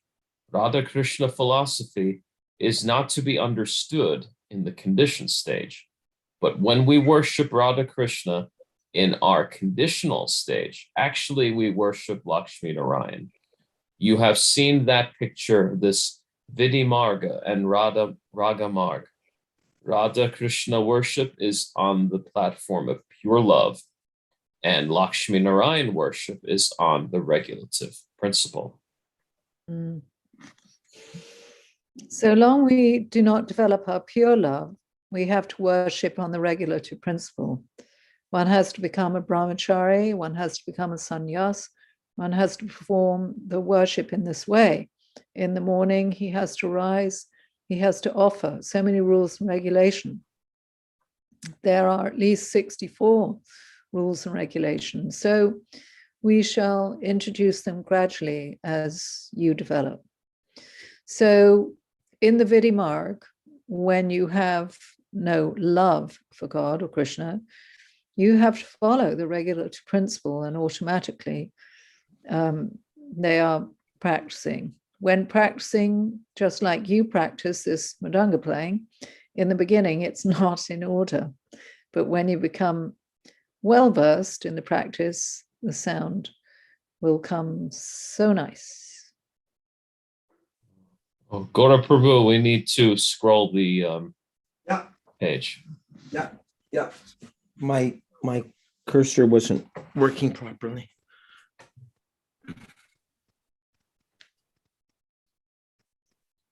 So similarly, whoever it is. Vijay Gauranga's turn.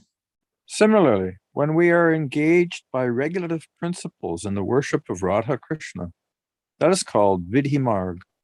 And actually, when you're on the love platform, then that is called Rag Marg. So without Vidhi Marg, if anyone wants to learn the Rag Marg immediately, that is foolishness. That is foolishness. Nobody can pass MA examination without going through the regulative principles of primary schools and colleges. So therefore, I mean to say, indulge in the discussion of Radha and Krishna so easily. Rather, go on with the regulative principle at the present moment. Gradually, as you become purified, as you become on the transcendental platform, you'll understand what is Radha Krishna. Don't try to understand Radha Krishna very quickly. It is a very big subject. If we want to understand Radha Krishna very quickly, then there will be so many Prakrita Sahaja. In India, there are Prakrita Sahaja, just like Radha Krishna dancing. Radha Krishna has become a plaything. The painting, Radha Krishna, Krishna is kissing Radha, Radha is kissing. These are all nonsense. Radha Krishna philosophy has to be understood by the liberated person, not by the conditioned soul. So we shall await for the fortunate moment when we are liberated. Then we shall understand Radha Krishna Pranaya Vikritir. The loving affairs of Sri Radha and Krishna are transcendental manifestations of the Lord's internal pleasure-giving potency. Although Radha and Krishna are one in their identity, previously they separated themselves. Now these two transcendental identities have again united in the form of Sri Krishna Chaitanya. I bow down to him, who has manifested himself with the sentiment of and complexion of Srimati Radharani, although he is Krishna himself. Because Krishna and Radha, they are not on the material field. Try to understand. This is Jiva Goswami's analysis that Krishna is the Supreme Brahman. The Supreme Brahman cannot accept anything material. So Radha is not in the material field. Now there is a very nice song I shall sing if you can play on the harmonium. Yes, this is a Rupa Goswami song. Radhe Jaya Jaya Madhava Daite Gokula Taharuni Mandala Mahite. Why don't you read the translation? I'll sing it. Oh, Oh, Radha. Oh, go ahead. I'm sorry. It's Okay. not the Patni's term. I apologize. Oh, no, whatever. O Radha, O Madhava, beloved, O you whom all the young girls of Gokula worship, all glories unto you, all glories unto you. Damodara Rati Vardhana Vishe Harinishtuta Brindaha Vipineshe. Continue, Nandapani. O you who dress yourself so as to make Lord Damodar love you more and more. O Queen of Lord Hari's pleasure grove, Vrindavan. Rishabhanu Dadi Navashashi Leke Lalita Shaki Gunaramita Vishake. Shall I carry on? O new moon, arisen from the ocean, O King Rishabhanu, O friend of Lalita, O you whose virtues delight Vishaka. Karunam kurumai koaruna barite sanaka sanatana varnita charite. O most merciful goddess, O you whose divine qualities are sung by Sanaka and Sanat Kumars, O merciful, most merciful Radha, please have mercy on me. Radhe Jaya Jaya Madhava Daite.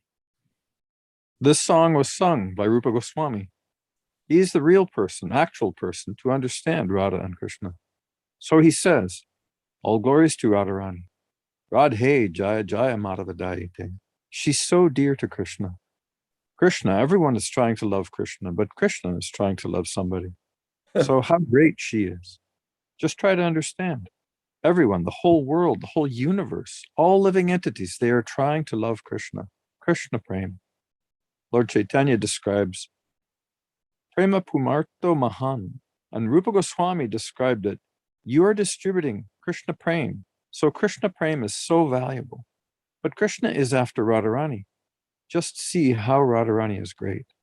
Just try to understand the greatness of Radharani. Therefore, she is so great, and we have to offer our respect. Radhe Jaya Jaya Madhava Daite. How she is?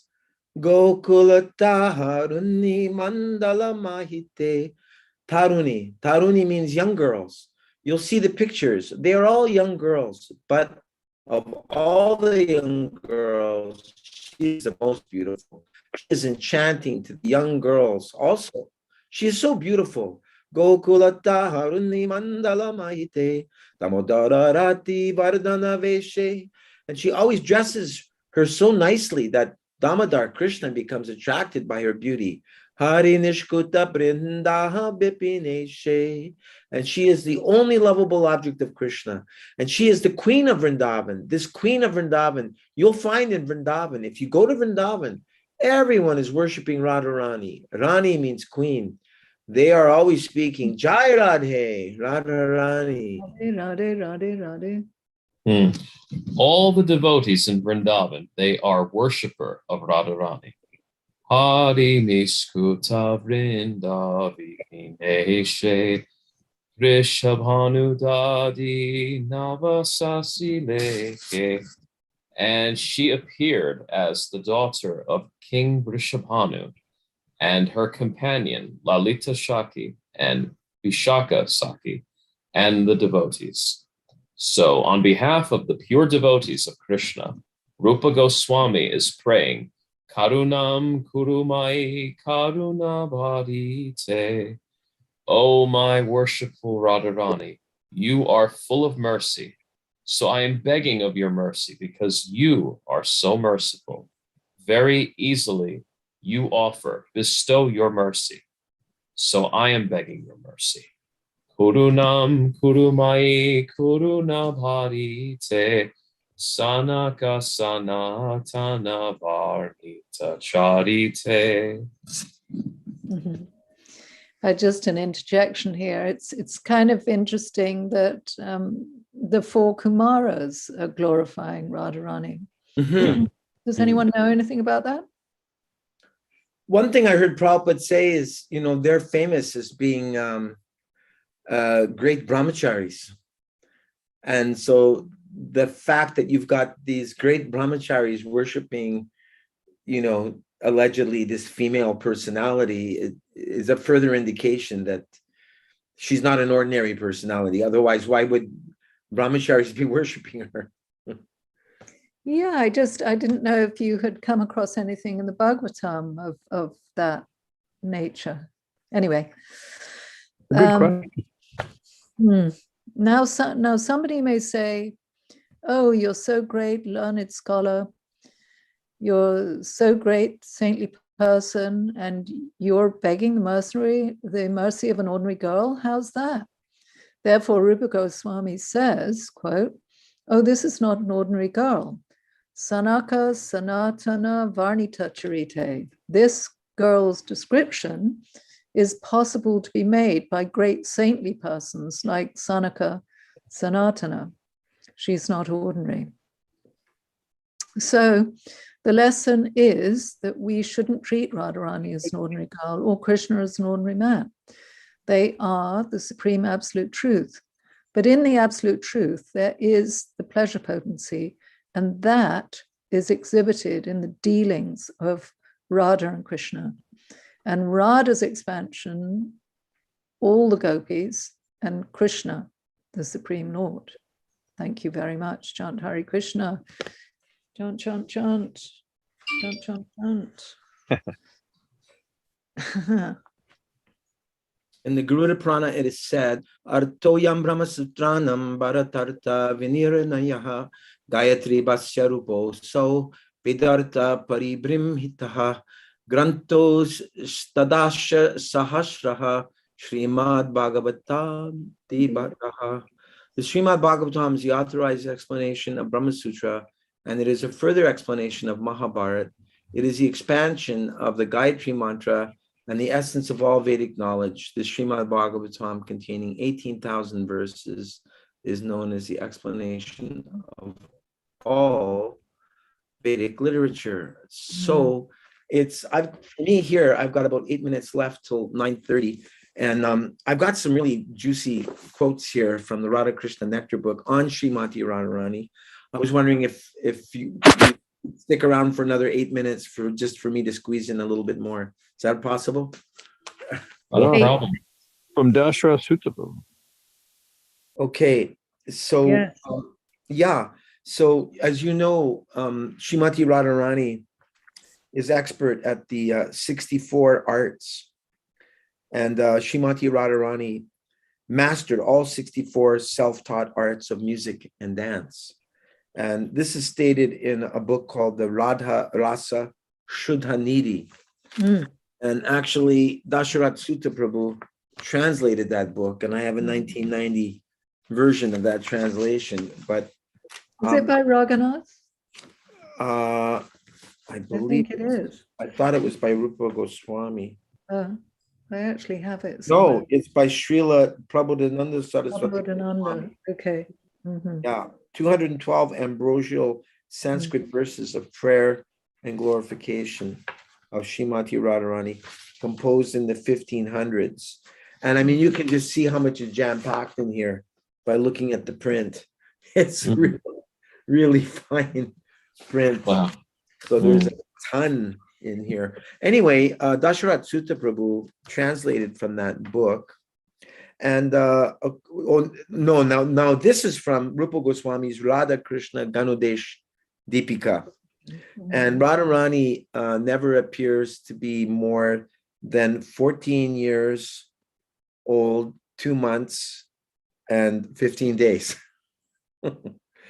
And her complexion is like molten gold, and her cloth is blue like rain clouds. Her elder relatives, her paternal grandfather is Mahibanu. Her paternal grandmother is Shukada. Her maternal grandfather is Indu. Her maternal grandmother is Mukhara. Her father, Vrishabhanu, mother Kirtida. Her older brother, Sridham. And younger sister, Ananga Manjari.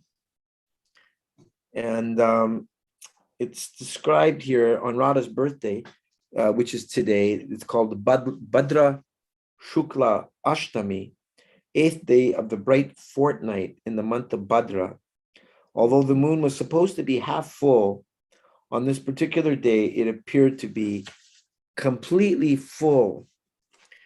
And it describes that Radharani's favorite pets are cows, and her favorite cows are Sunanda, Yamuna, Bahula, and many others. Her favorite calf is Tungi, and her monkey pet is Kakati, and she has a doe for a pet whose name is Rangini, and she has a chikora bird called Charu Chandrika. She has a swan named Tundikeri, a peahen. I don't know if a peahen is the same as a peacock. A peahen. It's a female, isn't it, or not? I believe so. You can look that up. I'm not sure. A peahen named Tundika, and parrots named Shukshma D and Shubha. And then it like goes into details, all of her ornaments and personal paraphernalia.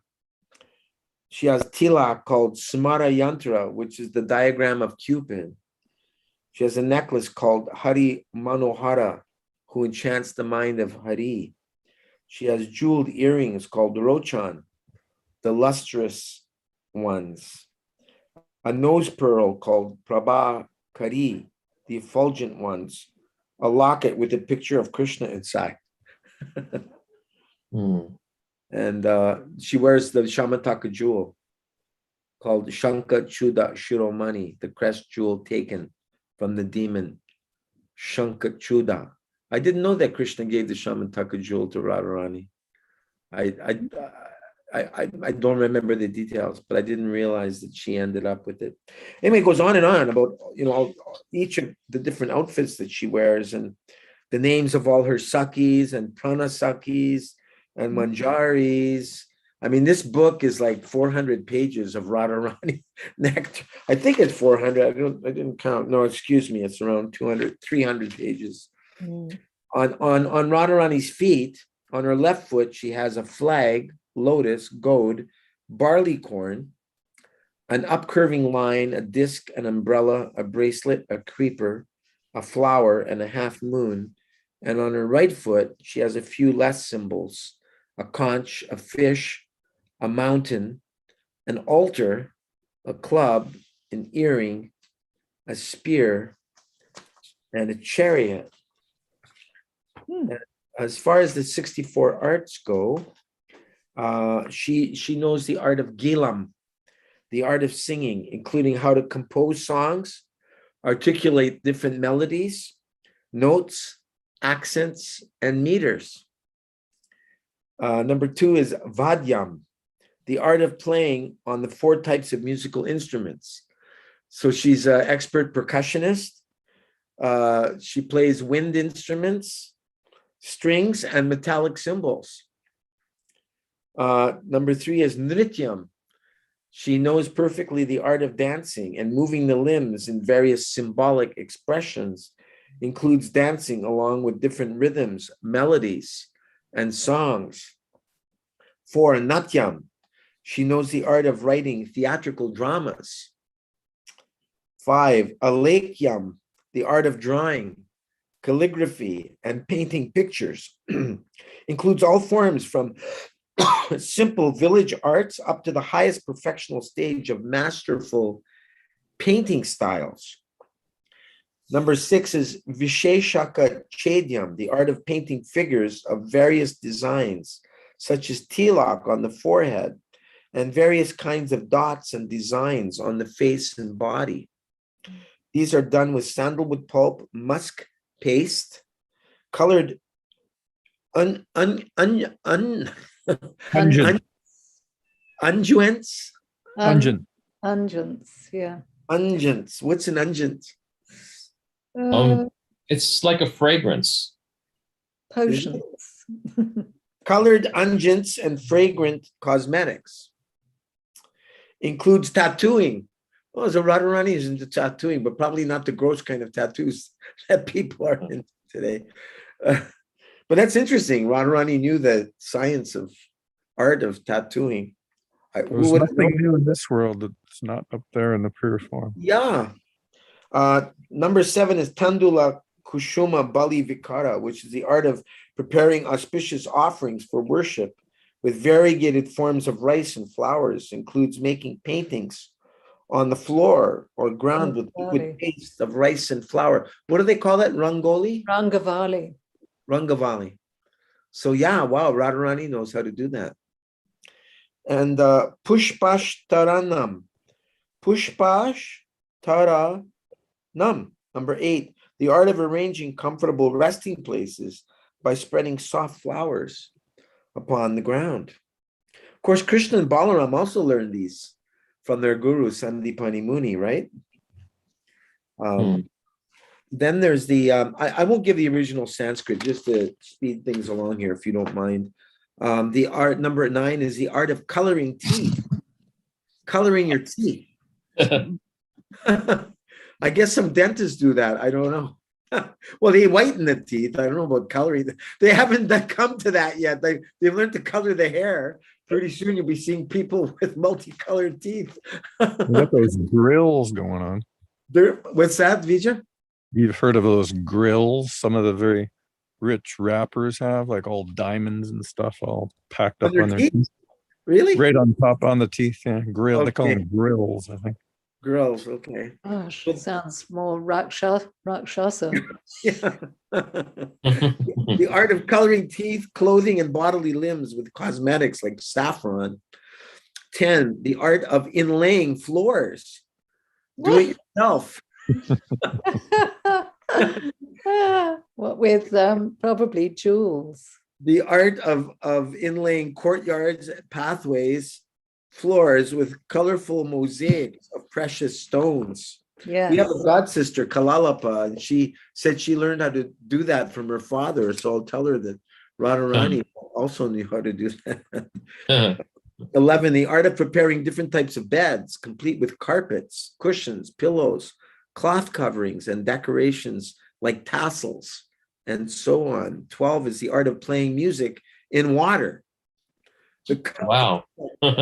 The cup palms splash downward to produce the thumping sound of kettle drums, or the hand splashes sideways, back and forth to simulate cymbals. Sometimes this art is said to be the playing of a musical instrument consisting of different pots filled with varying levels of water to produce melodious tunes. Wow. I've seen that done actually by the Hawaiians. It's Uh-huh. pretty impressive. You need quite a big group. Like they always have about 10 or 12 people, and then they they manage to slap the surface of the water rhythmically. It's quite Really? extraordinary. Yeah. Wow. It's a form of kind of aqua drumming, if you will. Neat. Good name. Aquadrum. Wow. 13, art of accumulating and storing water in aqueducts, cisterns, and reservoirs, also said to be the art of splashing water in rivers and lakes. So like that's a principle I learned in the permaculture design course I took, the art of accumulating and storing water. 14 is called Chitra Yoga. It's the art of trimming, framing, decorating, and hanging pictures. 15 is the art of stringing necklaces, including weaving flower garlands for various uses to be worn around the neck for the ears, or braids, or to hang as decorations. 16 is the art of setting a crown upon the head, including turbans, chaplets, varieties of crests, and top knots of flowers. 17, the art of putting on costumes in the dressing room for theatrical performances, includes scenic stage arrangements. 18, the art of decorating the earlobe by painting ornamental figures. Wow, I haven't seen that one. Got to have pretty big lobes for that. Yeah, right. Also includes flower or leaf ornaments for the ear. 19 is the art of preparing and applying aromatics and perfumed cosmetics of various kinds, includes sprinkling sandalwood pulp and water to produce a nice fragrance. I've even heard that actually in Holi, that they would perfume the different colors. Oh, interesting. Amazing. Yeah. 20 is called Bhushana Yojanam, the art of beautifying the body and limbs with specialized types of ornaments and jewelry. 21, Indra Jalam, the art of presenting stage magic, illusions, and jugglery. Fun. There's that TV show, what's it called? American Idol or whatever. There's one in England as well. What? Got talent. Got talent. And there's a lot of magicians that come on there, right? Presenting stage magic. But Radharani knew that, knows that, illusions and jugglery. These crafts are coming from the spiritual world. We're Yes. just playing around a little bit here. Actually, a lot of the stuff you're talking about reminds me of being a child, like even the water reservoirs and stuff. When children play, sometimes they're doing these things in sort of a childish way. Yeah. 22 is the art of appearing in various disguises. Oh, and there's that one story of Krishna, right? Who does he hide himself to be? To be Sudam, or does he Always dressing up and, pretending to be somebody else? Yeah. He pretending to be a or- gopi once. Yes. One time he was carried in a box, right? Yeah. Mhm. And I think he was disguised himself as Abhimanyu or something. Yeah. And famously, some demigod, and then she reveals her heart to him Oh, about how crestfallen she is and everything. But it's actually him. Huh. He's a master of that. Yeah. He was an astrologer. Mm. 23 is the art of sleight of hand, used to amaze the observer by transposing the position of objects by unnoticed movements. 20, the art of cooking and preparing wonderful varieties of edibles, including diverse forms of salad and bread. So we heard that over the years, that the kitchen is Radharani's domain, Yes. right? Gosh, I wish they'd follow Radharani in the local temples with salad.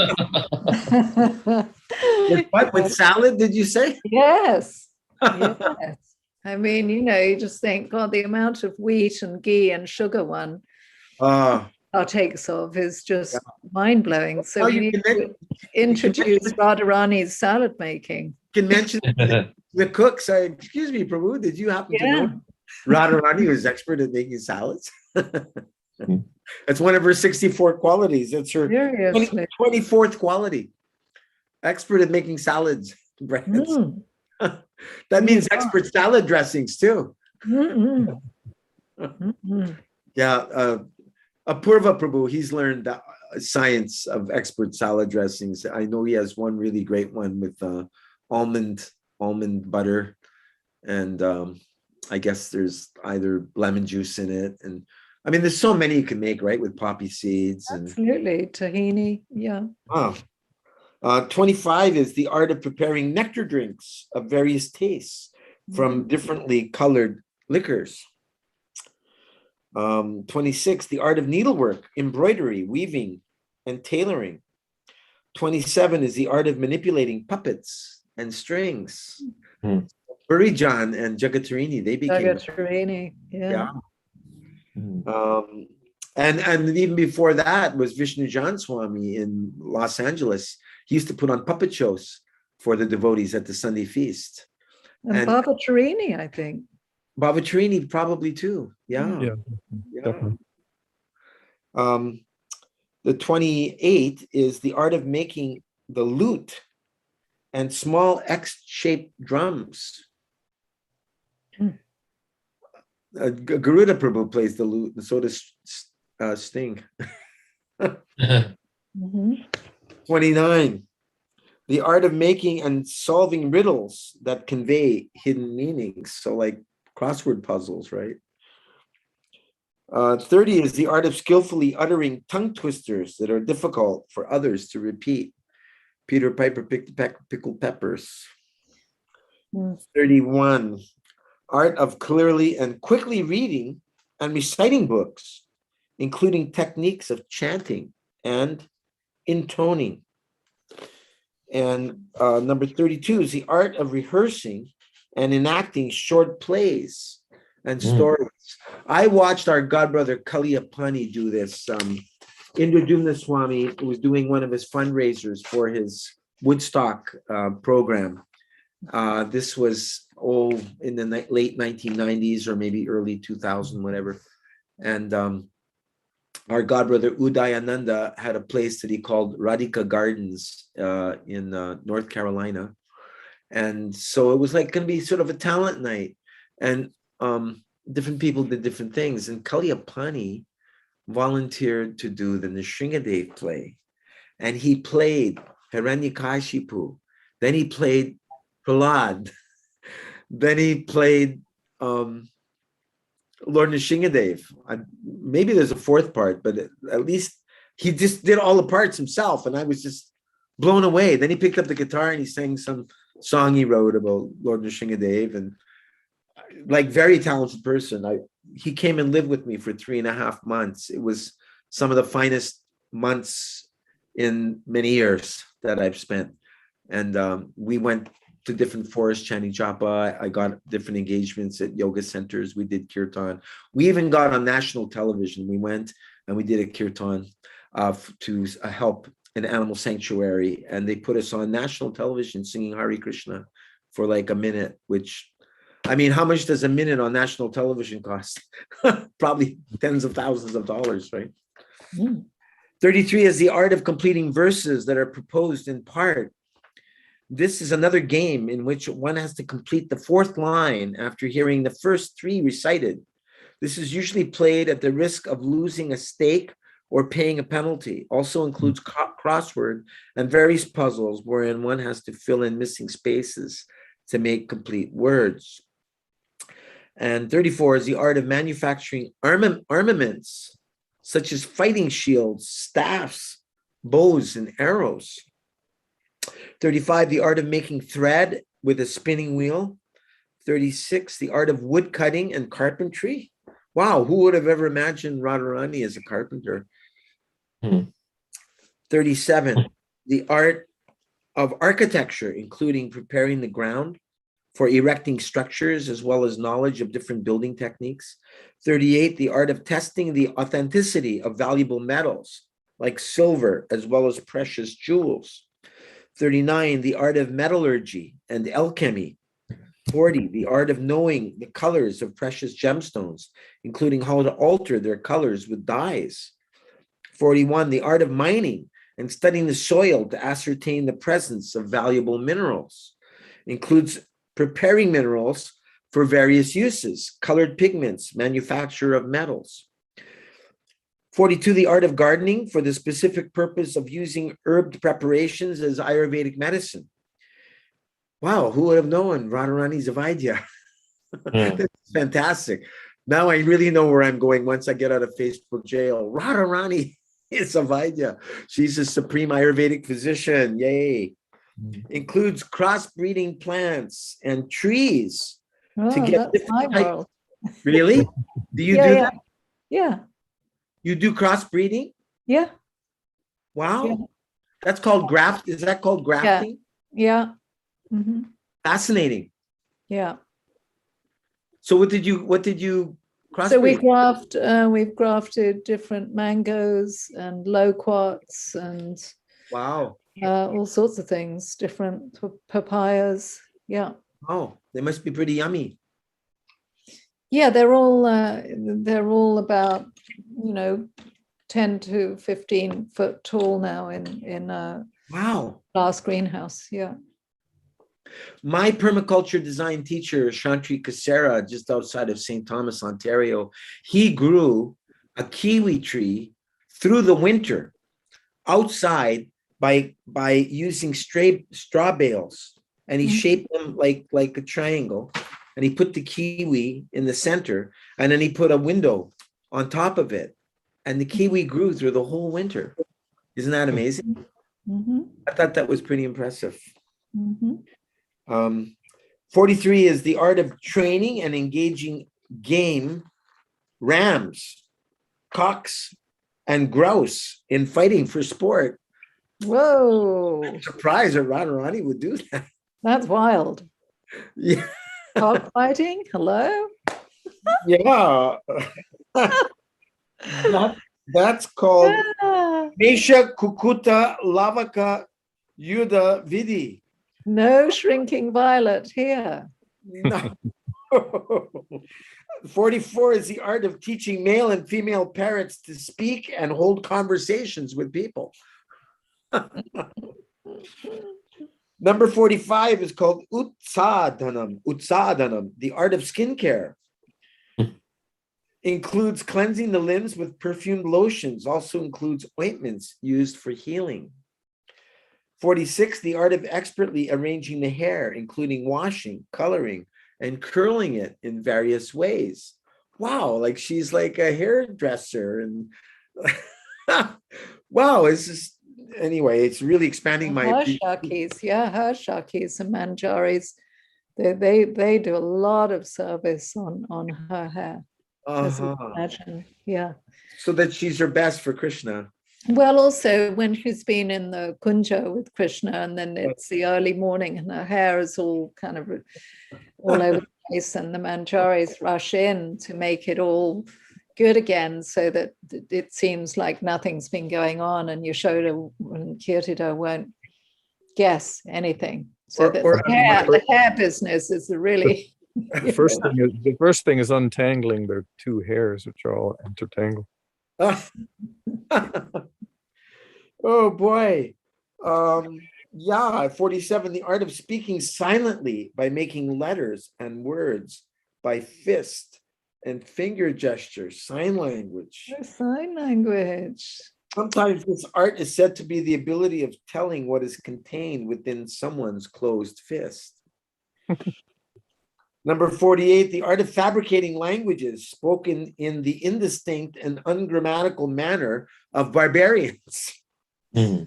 Some examples include changing the forms of words by altering the beginnings or ends of words, or by adding unnecessary letters between every syllable of the words. Like Pig Latin. My husband's really good at that. Is he? He makes the most marvelous nonsense words that have people in. John Lennon was really good at that too. Yeah. Yeah. 49, knowledge of provincial dialects spoken in different lands. 50, knowledge of building miniature carts out of flowers. Yay. 51, yantra matrika, the science of drawing mystical diagrams composed of characters arranged in certain ways, used either for rituals or worship, or for projecting magical powers to accomplish specific purposes. It is said that some of these are grouped to add up to the same number, no matter which side they are counted from. 52, the art of preparing potent amulets that are worn for protection or other specific purposes. 53, the art of splitting hard substances such as diamonds into smaller pieces. 54, the art of composing poetry within the mind.